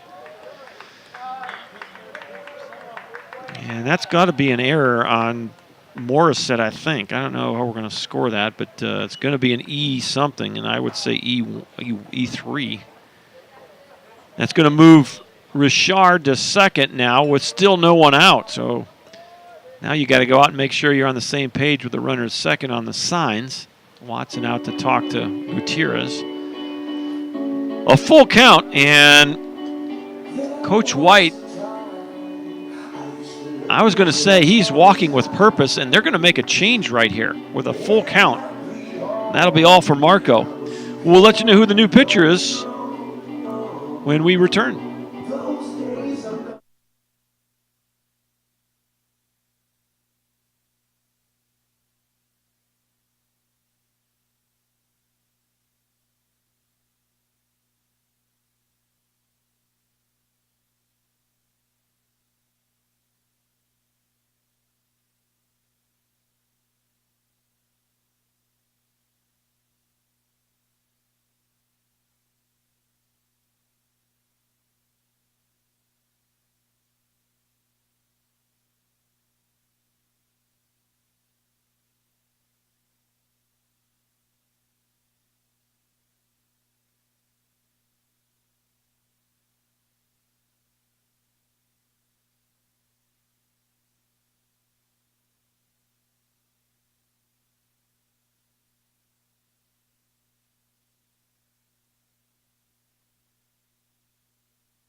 All right, the new pitcher is Austin Kelly, right-handed sophomore from Tomball, Texas, 6'1" and 210.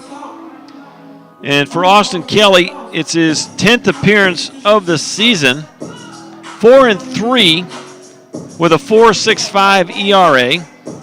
Does have one complete game on the year, 31 innings pitched, 31 strikeouts, 9 walks.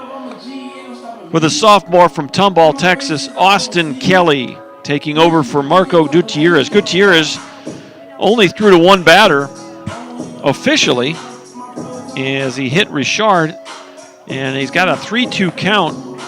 It's a little odd to see a pitcher taken out with a 3-2 count and a base open, but it's exactly what we've just done here. As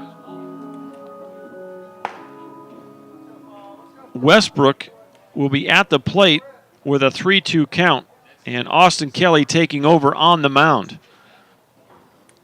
8-5 is the score. Bengals trying to add to a 3-run lead here in the 5th inning. This is a 7-inning ball game. So got to manage it just a little bit different here, as 3-2 is the count. Nobody out and a runner at second base. And Austin Kelly's going to try to keep that runner close to second base.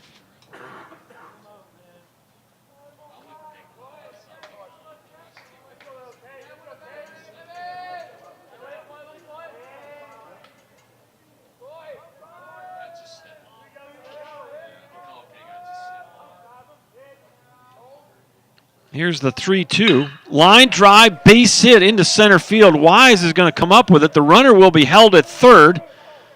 And a single for Coy Westbrook, his second hit of the ball game. And the Bengals continue to swing hot bats. We're at the 9 spot. Evan Keller, the catcher. He's 2 for 2 today. 27, Evan Keller.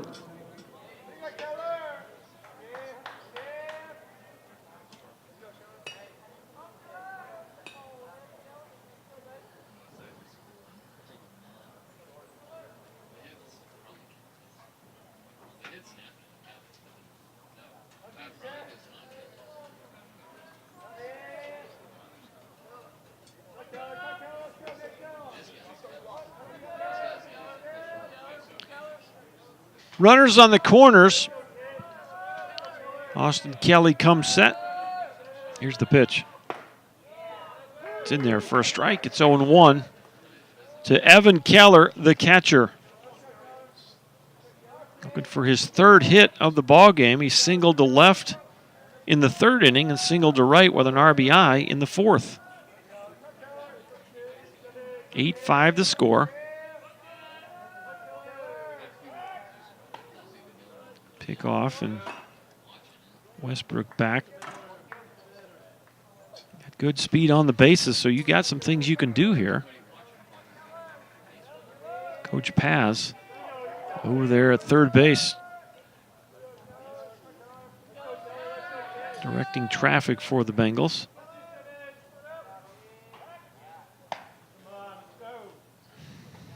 Some Apache fans getting a little frustrated.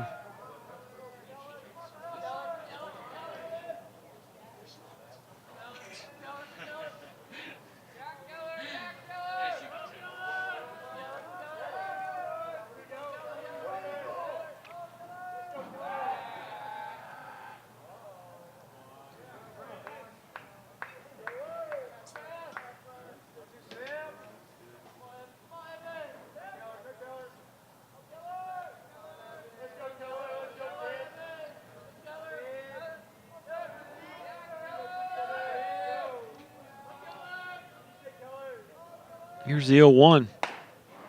This is off the plate, and it's 1 ball, 1 strike.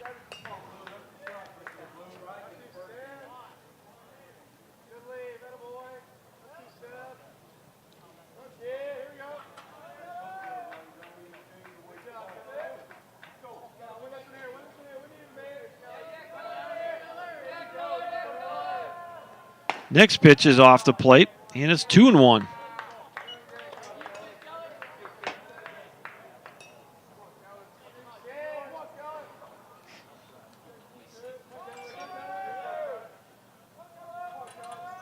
Austin Kelly on in relief here in the 5th inning. Bengals with 2 runners on, nobody out, and an 8-5 lead. Here's the pitch. It's in there for a strike. 2 balls, 2 strikes. We're at the 9 spot in the Bengal lineup. Well, you might see him start this runner here. Westbrook at first. Austin Kelly comes set. And going to keep the runner close.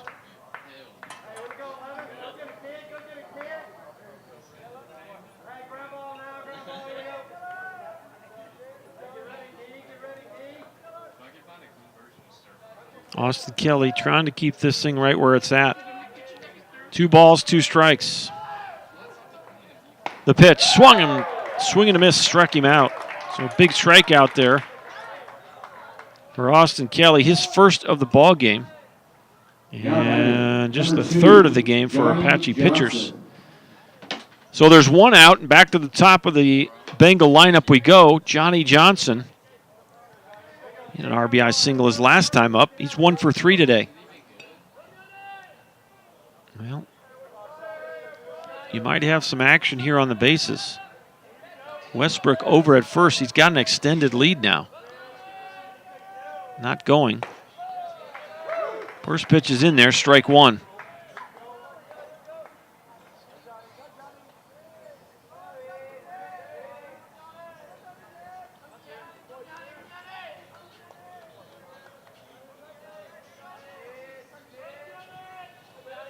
Kelly has his sign. 0-1 count. And he'll fake the third. Both teams have had a number of first and third situations so far. We've seen that move used quite a bit. And it worked. One of the times the Apaches got caught on that.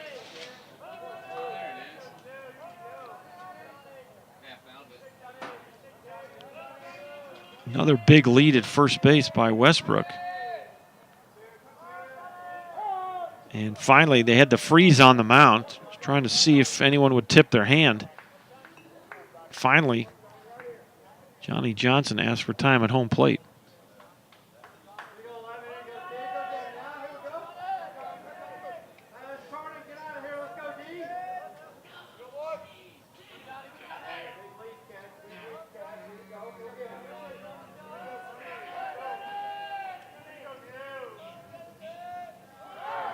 There goes a runner up the middle, base hit. And one run's in. It's 9-5. As good piece of hitting right there. Johnson hit a bullet right between the legs of Austin Kelly. Right up the middle. And so going to third base is Westbrook. And coming home to score easily is Richard. So now your score's 9-5, and this game is just like last night. The Apaches counter, and now here comes the Bengals again. We're in the top of the fifth of a 7-inning ball game. There's the bunt, first base side, and it's going to roll foul. Had the safety squeeze on, and this game kind of reminds me of that. It was that Centenary JV game the other day. They had first and third about 5 or 6 times, and boy, every time they had it, that situation, they would execute perfectly a hit and run, a safety squeeze, whatever it was. They seemed to swing the bats really well that day, and now the Eunice Bengals are kind of bringing up those bad memories. 0-1 as the batter shows bunt again. Here's the pitch. And there's the bunt right back to the mound. The run will come home, and the out will be recorded. So Chance Clark gets the RBI on the sacrifice. As Now batting, number 9, Brent Abear. Here's Brent Abear now.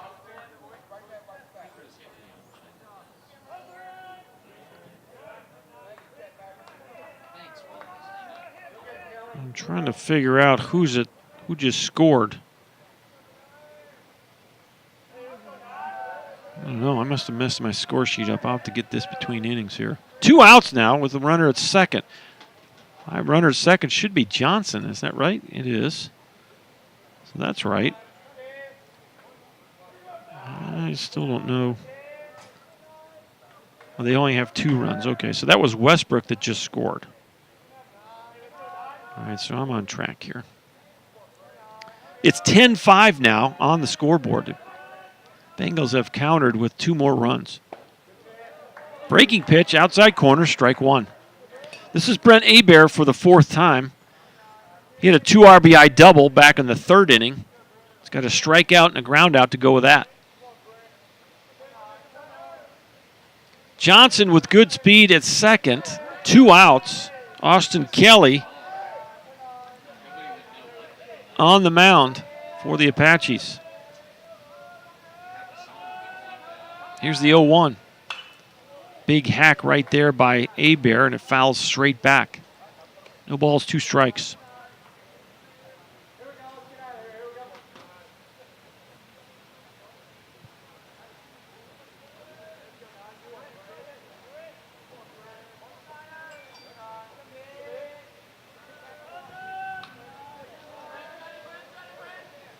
Two outs, 1 aboard. An 0-2 count. Austin Kelly, the pitch. Swing and a miss. He got him. And that'll end the inning for the Apaches as Abear strikes out for the 2nd time today. The 2nd strikeout of the inning for Austin Kelly. Strikeout number 4 for Apache pitchers. But the Bengals put 2 more runs on the board off of 2 hits. They leave a guy on. We'll head to the bottom of inning number 5. Your new score for Mike Carter, LSU-Eunice 10 and Tyler Junior College 5.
Top of the Apache lineup, Wise, Watson, and Morissette scheduled to hit here in the bottom of the 5th. This is game 1 of a doubleheader. And 15 runs now on the board between these two clubs. 10 for the Bengals, 5 for the Apaches. First pitch is in there. Strike 1 to Braden Wise. He walked and flew out to left field, 0 for 1. Swing and a miss, it's 0-2. Left-handed freshman from Prairieville, Louisiana, Jacob Spell, back on the mound for the Bengals. The 0-2. Little tapper to first, and that's a fair ball. Stepping on the bag is Mason Tomplay, and there's one out. Now batting, number 3U if you're scoring at the Cade house. Watson. 3 unassisted. And here's Cade Watson. Watson 0 for 2. Grounded into a fielder's choice to third base in the first inning. Flew out to left in the third. First pitch is in there. Strike 1. Well, nobody up in the Bengal bullpen. The Apache bullpen is quiet as well.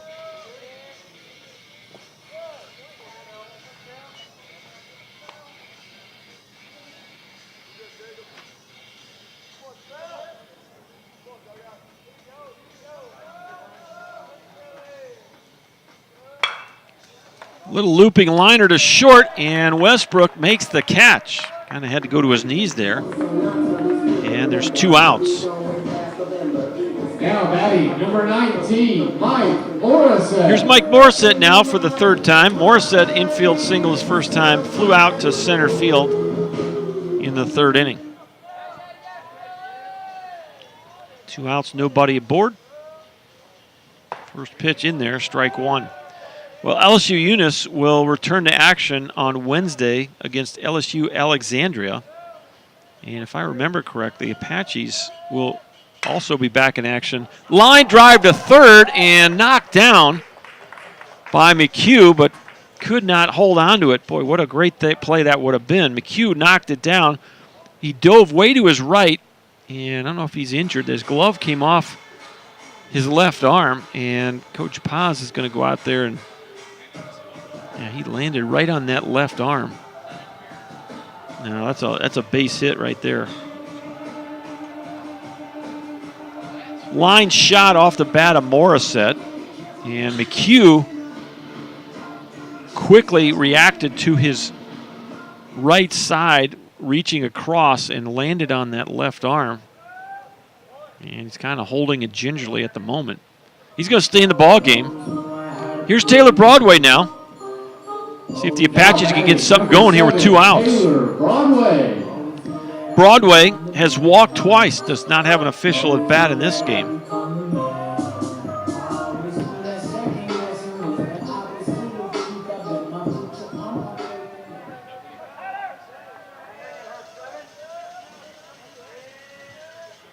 First pitch to Broadway off the plate, ball 1.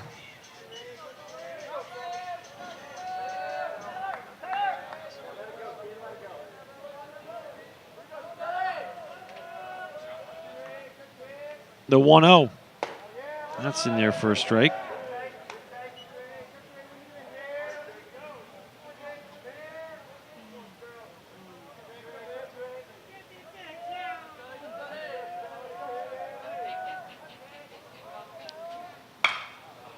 Fly ball, actually a pop-up to the infield, and Johnson missed it.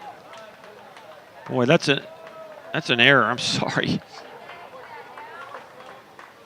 It was a pop-up, and it was right behind the first baseman, and for whatever reason, the second baseman, Johnny Johnson, got over there, and he just misplayed it.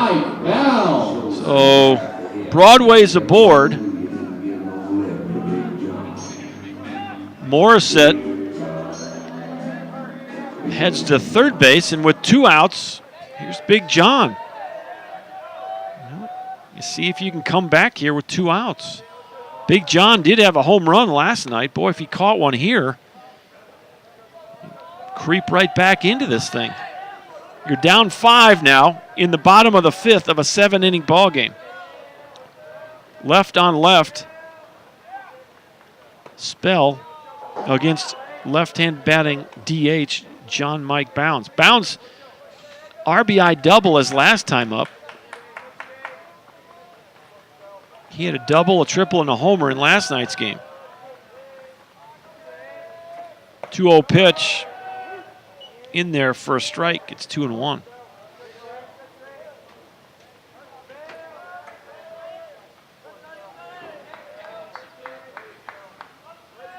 Two outs, 2 aboard for the Apaches. They trail 10-5, bottom of 5th. And now you're going to have a pickoff, and Broadway back to the bag.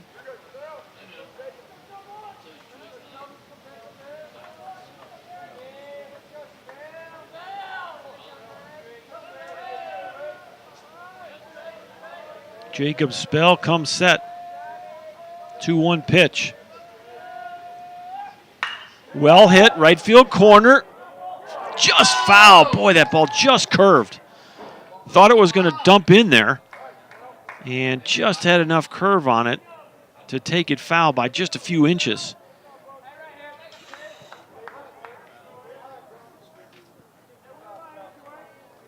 And everybody goes back to their spots. 2 balls, 2 strikes, 2 outs.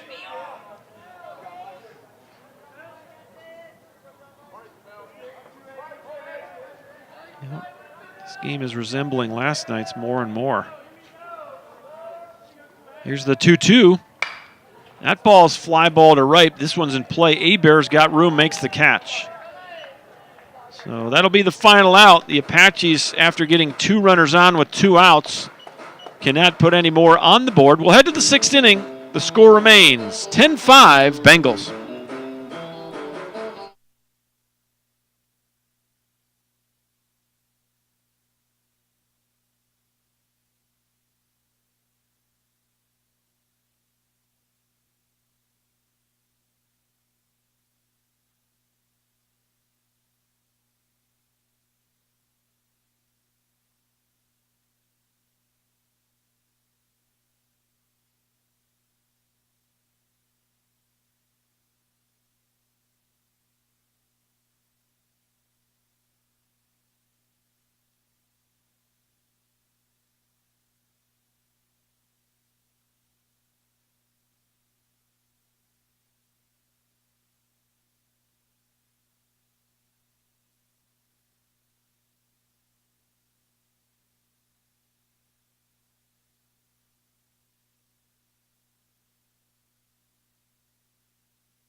4, 5, and 6 for the Bengals here in the 6th inning.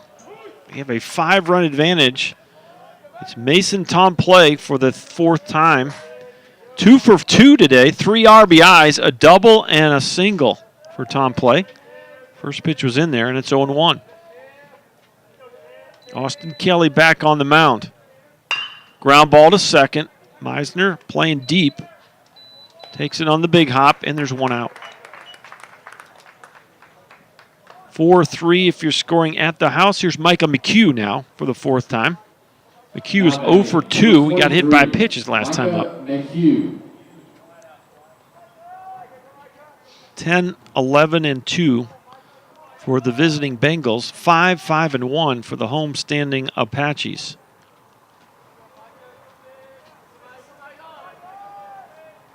Austin Kelly working from the stretch, and he hit the batter.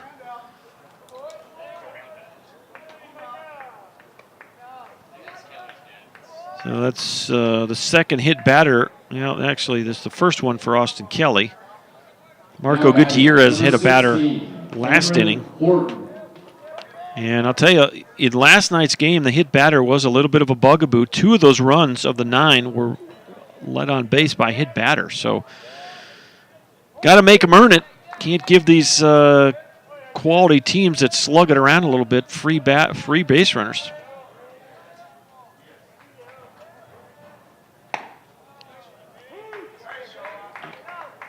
First pitch is called a strike.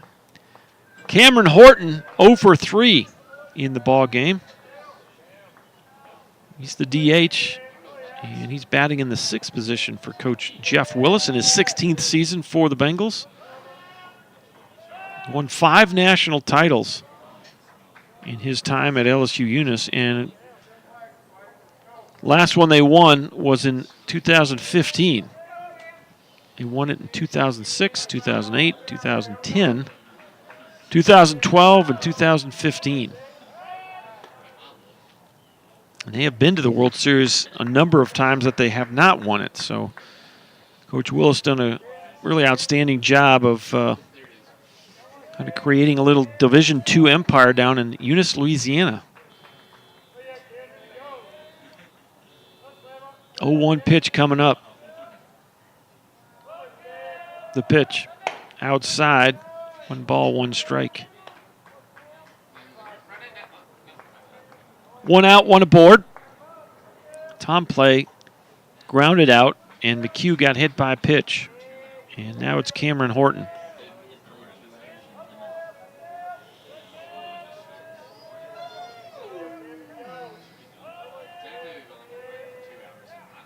Here's the pitch. Look out. Apache dugout has to scramble there. Chopped it way foul on the first base side.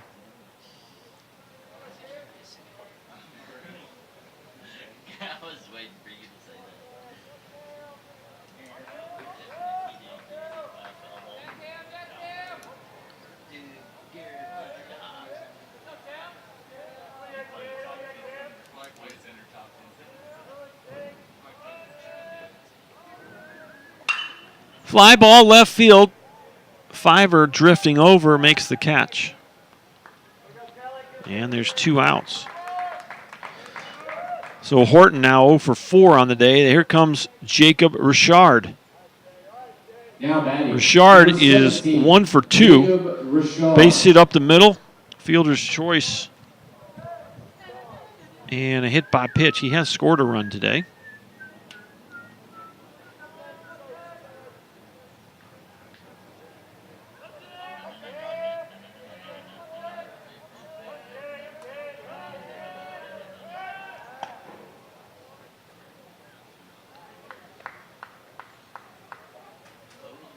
Well, appreciate all the folks reaching out on the live chat. Would love to hear from you if you're watching. Let me know who you root for and where you're watching from. We're in the top of the 6th inning. It's 10-5. Eunice leading the Apaches.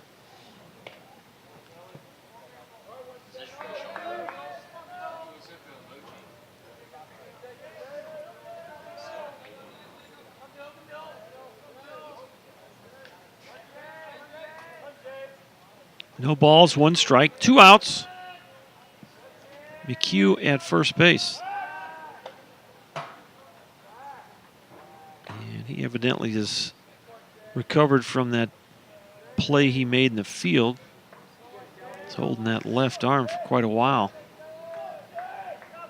He's back at first base. Pace of the game has slowed dramatically. Here's the 0-1.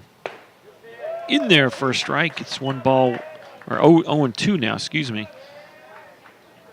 Austin Kelly works very deliberately on that mound. Boy, last night's game, both those starters, Whit Marsh and Zach Hester, were getting the ball and getting after it.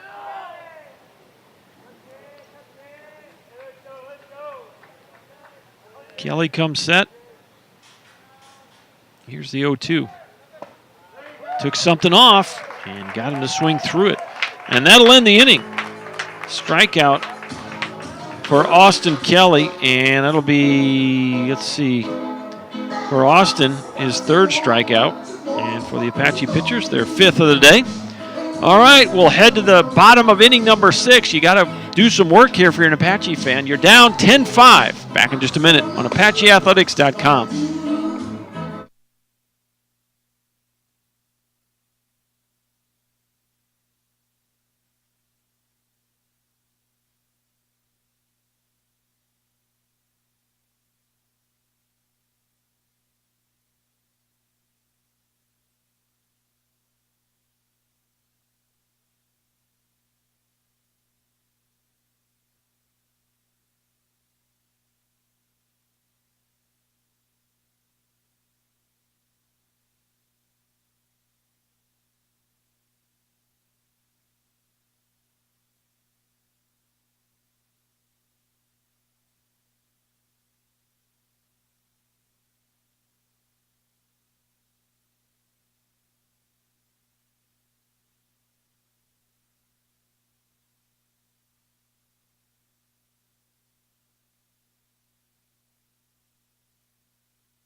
Fiver Trimble will lead it off for the Apaches in the bottom of the 6th.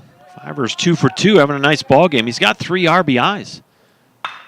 Ball's well hit, high, deep left field. Got a chance, and off the wall. Fiver chugs into second with a leadoff double. What a day for Fiver Trimble. That's his 2nd double. He's 3 for 3.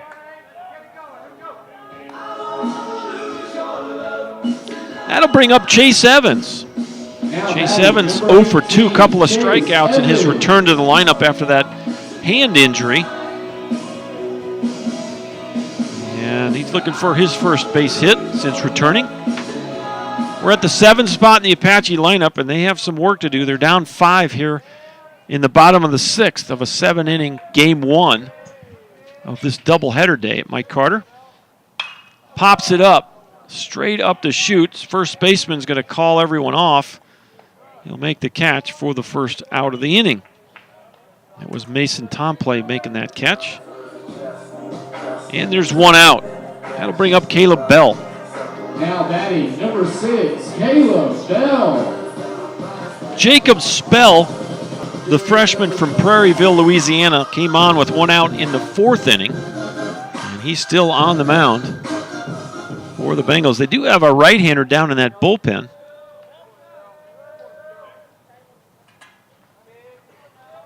Austin Kirkpatrick is getting loose in the Bengal bullpen.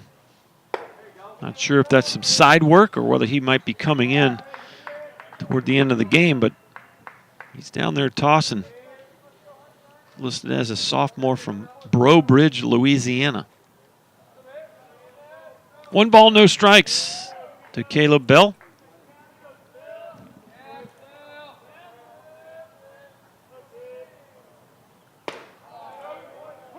Solid strike right there. Caleb Bell 0 for 2, grounded out to second, struck out swinging.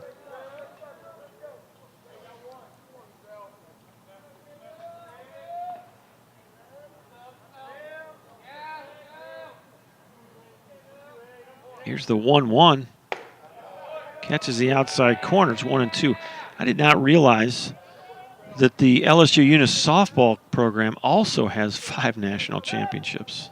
11, 13, 14, 16, and last year in 2017, the Lady Bengals softballers also with 5 national titles since 2011. Look out, pickoff. Athletic play there by Coy Westbrook. He had to jump over Fiver and then reach back and make the catch on the pickoff.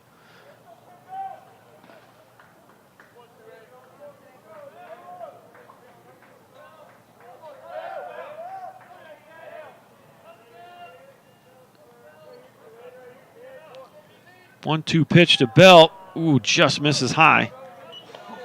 Pretty close pitch right there. Bell gets the call, and it's even at 2 balls and 2 strikes. Ty Meisner waits on deck for the Apaches. 1 out and 1 aboard. Fiver Trimble opened the inning up with a double off the wall and left. 2-2. Pop up, second base side. Johnson's got room.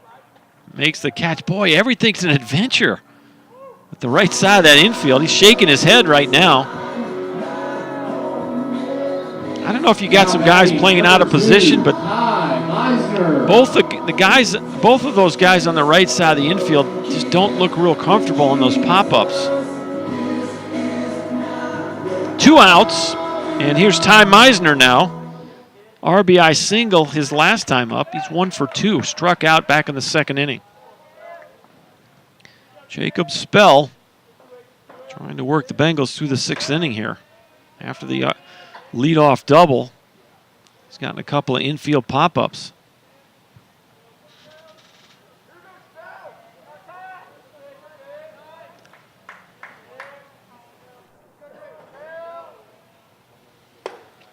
First pitch to Meisner.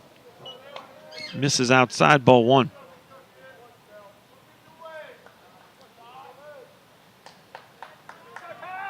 LSU-Eunice, 10 runs on 11 hits. They have a couple of errors. The Apaches, 5 runs on 6 hits, and they have 1 error. Here's the pitch. Looked like he took something off. Either a BP fastball, a little changeup there, and Meisner takes it for strike 1.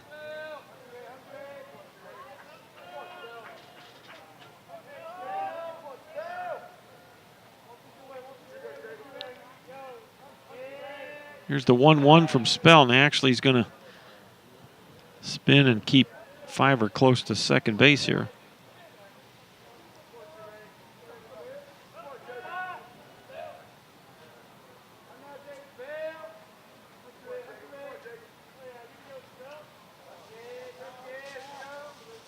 Here's the 1-1. Good breaking pitch, backdoored him there, and it's 1-2. Well, we're creeping towards 60. It's now 59 degrees.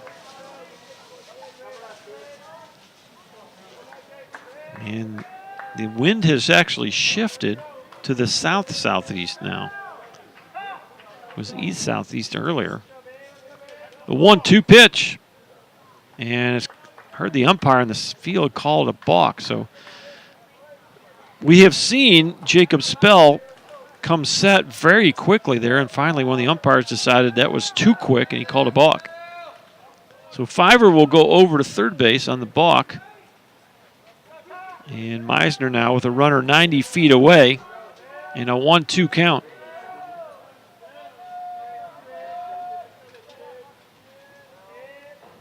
Here's the pitch. Just off the plate. 2 balls, 2 strikes.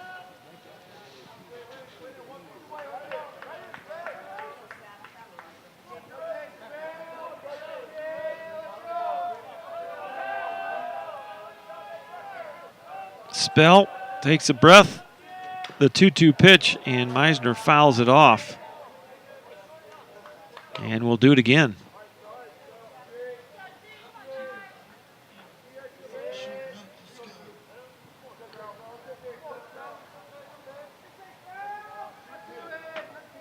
Well, you need to peck away here. You got a chance to get a run in a 10-5 ball game. The 2-2 pitch. Ground ball to third. Tough play for McHugh. He's going to have a long throw and makes the play. Man. Good play there by the third baseman, Micah McHugh, and that'll end the inning for the Apaches. They do get a leadoff double, but 5 are stranded at third. We'll head to the 7th of a 7-inning doubleheader opener. It's 10-5 Bengals.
Westbrook will lead it off for the Bengals here in the top of the 7th. 7-9 doubleheader today, so this is it. LSU-Eunice will try to extend a 5-run advantage. They lead at 10-5. Austin Kelly back on the mound for the Apaches. First pitch misses, ball 1. Westbrook is 2 for 2. Single to left and a single to center to go with a walk. He has scored all 3 times he's been at the plate.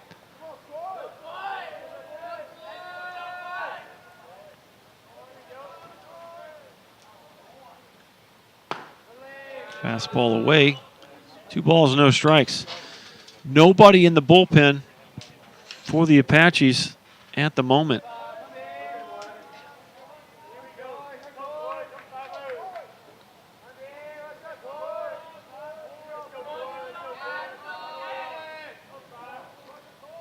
Here's the pitch. Look out, man. That's a bullet right back up the middle. And that's a dangerous right there for Austin Kelly as Westbrook gets his 3rd hit of the day. Now batting, number 27, Evan Keller. A well-hit ball by Coy Westbrook. Here's Evan Keller. He's got 2 hits on the day out of the 9 position in the Bengal lineup. He got the big hit last night. It extended that lead. Big double. Eventually ended up scoring as well.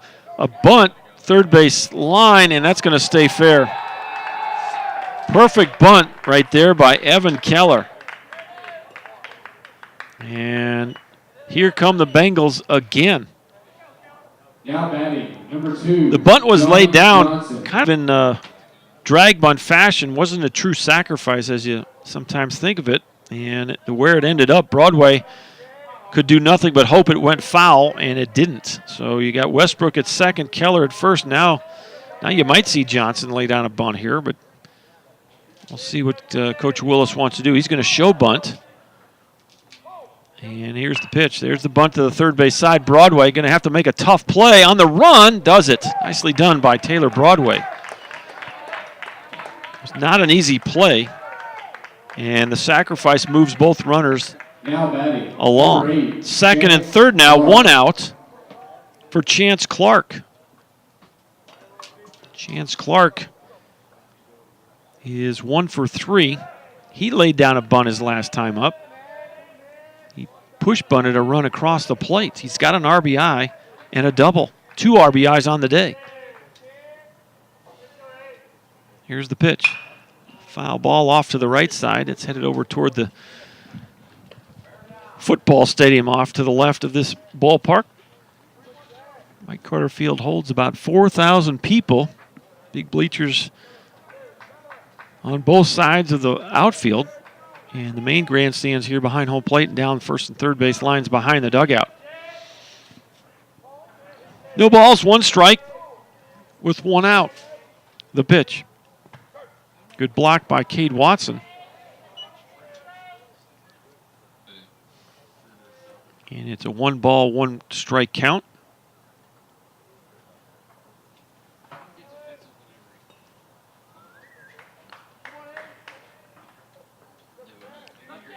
Now the Apaches have shown some good fight today. The Bengals have done a good job of just situational offense, have moved runners along, and then they've gotten hits when they needed them. Push these 10 runs across. Ground ball, right side. There you go. 1 run's going to come home. The second run will stay at third. So it's an RBI single for Clark to right field through a drawn-in infield. And that's now 11-5. Keller goes to third. Coach Paz thought about sending him, but then put the brakes on. And for what seems like the 10th time today, it's first and third for the Bengals. Brent Hebert, 1 for 4, couple of strikeouts, a 2 RBI double back in the third.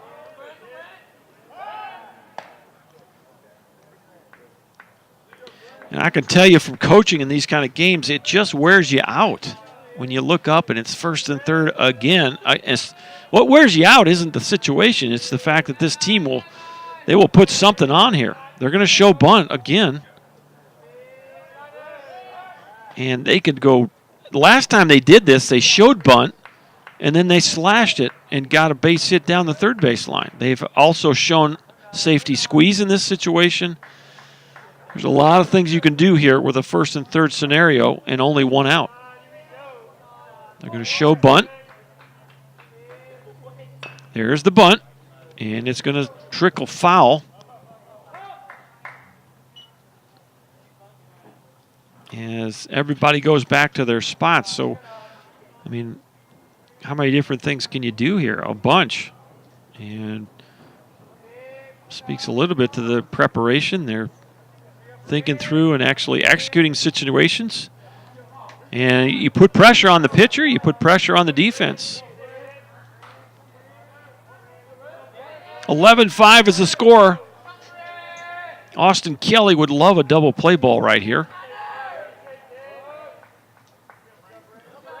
As Hebert shows bunt again, here's the pitch. Tried to bunt it and missed it. So now it's 0-2. Well, we'll see. We saw this last night where one of the Bengal batters had missed a bunt and went to a 2-strike count, and we saw Coach Willis keep it on. We'll see if he does it again here, or if he turns Hebert, and Hebert is going to square around again. 0-2 count, the pitch. And there's the bunt, right side. This will stay fair. Morrison's going to have to hurry. Just got him. Boy, that's a bang-bang play at first base. Good hustle by Hebert. He does get the RBI on the sacrifice bunt. It's a bang-bang play. And again, you just keep pressure on that defense. And another run comes home, and it's 12-5. And here's Mason Tom Play now. He's up there for the 5th time today. Walked, doubled, singled, grounded to second. 3 RBIs on the day for Tom Play. And I don't know if that might be it, or if we got a left-hander getting loose in the bullpen. So Daniel Bogue is in the bullpen. I don't think they're going to make a change unless they let Coach White talk for a while here. I don't think Bogue is ready. And they're going to go ahead and make the change. So Daniel Bogue will be the new pitcher. It's 12-5, back in just a minute.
All right, the new pitcher is Daniel Bogue, sophomore left-hander, 6'3", 200 pounds, from Tyler, Texas, Robert E. Lee High School. For Daniel Bogue, outing number 7 of the year, 1-1 with a 6.30 ERA. 10 innings pitched, 14 strikeouts, 6 walks. For the sophomore from Tyler, Texas, Daniel Bogue. Bogue, the 4th relief pitcher of the day. Long started the ball game, Keith Long, and in the 4th it was Travis French. Marco Gutierrez came in for really just the better part of 2 batters. Then it was Austin Kelly since the 5th, and now it's Daniel Bogue here to try to finish this ball game up. The Bengals have put 2 more runs on the board here in the 7th. They got a runner at second.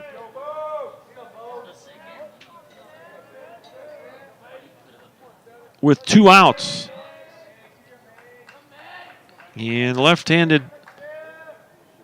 Mason Tomplay at the plate. The pitch. Outside. And it's 1 ball, no strikes.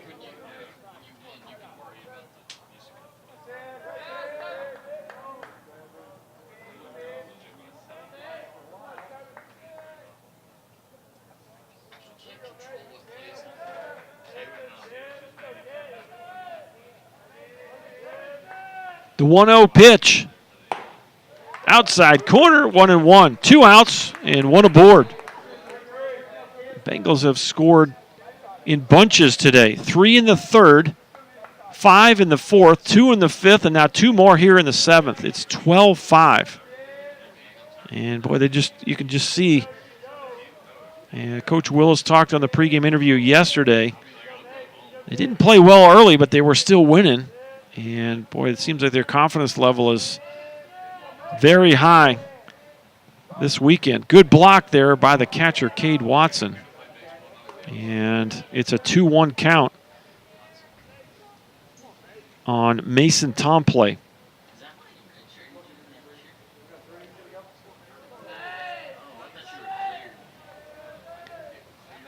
Two and 1 with 2 outs. The runner at second is Chance Clark. An RBI single to right. And then the safety squeezed by Hebert scored the 2nd run of the inning. Here's the 2-1. Outside corner, called a strike. 2 balls, 2 strikes. Micah McHugh waits on deck for the Bengals. Bengals have 12 runs on 14 hits. Apaches 5 runs on 6 hits.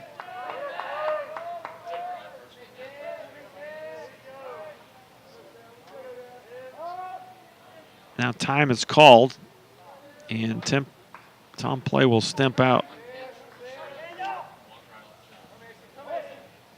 A couple of doubles in last night's ball game for Tomplay.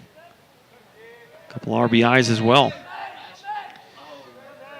2-2 pitch, ground ball to second. Meisner playing way deep in second base, halfway into left field, and he'll throw over for the final out of the 7th. So the Bengals are able to plate 2 more runs here in the 7th, and the lead is 7. You need 7 to tie and 8 to walk them off. We'll go to the bottom of the 7th when we return.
Well, if you're going to come back, this is where you want to start. Top of the Apache lineup, Braden Wise for the 4th time today. He's 0 for 2.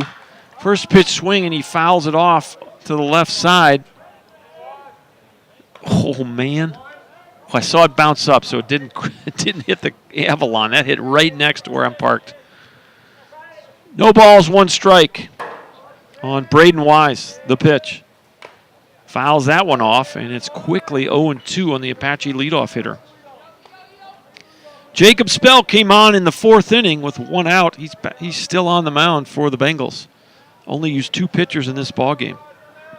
They used 5 pitchers in last night's game.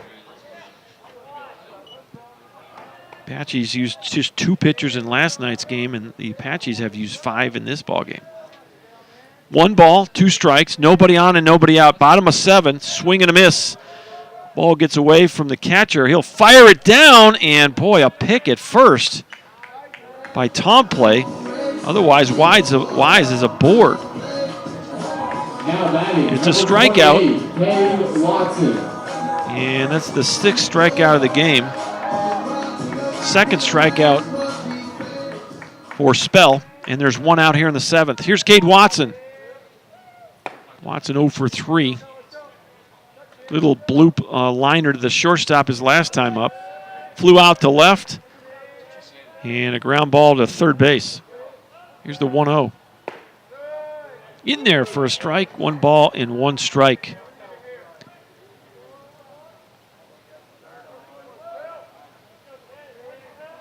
Spell right at 50 pitches here, as he goes to 2-1 against Cade Watson. The Apaches need some quality at bats here, and when you're down by 7 in the last inning, there's a ground ball backhanded by the shortstop Westbrook. Tough play, not going to make it. It's an infield single for Cade Watson. Well, that's what you need right there, some base runners. So Watson is aboard for the first time today on a single. He actually reached base back in the 2nd inning, or in the 1st inning, excuse me. Here's Mike Morissette. Morissette 2 for 3 in today's ball game. A couple of singles, both of them in the infield. And you just look for quality at bats that may or may not allow you to get back and actually win this game, but they will translate into quality at bats in future games. So what you want to do here is just look for quality at bats. And Morissette takes strike 1. It's 0-1 with 1 out. The pitch. Drops that one over the inside corner, breaking pitch, and it's 0-2.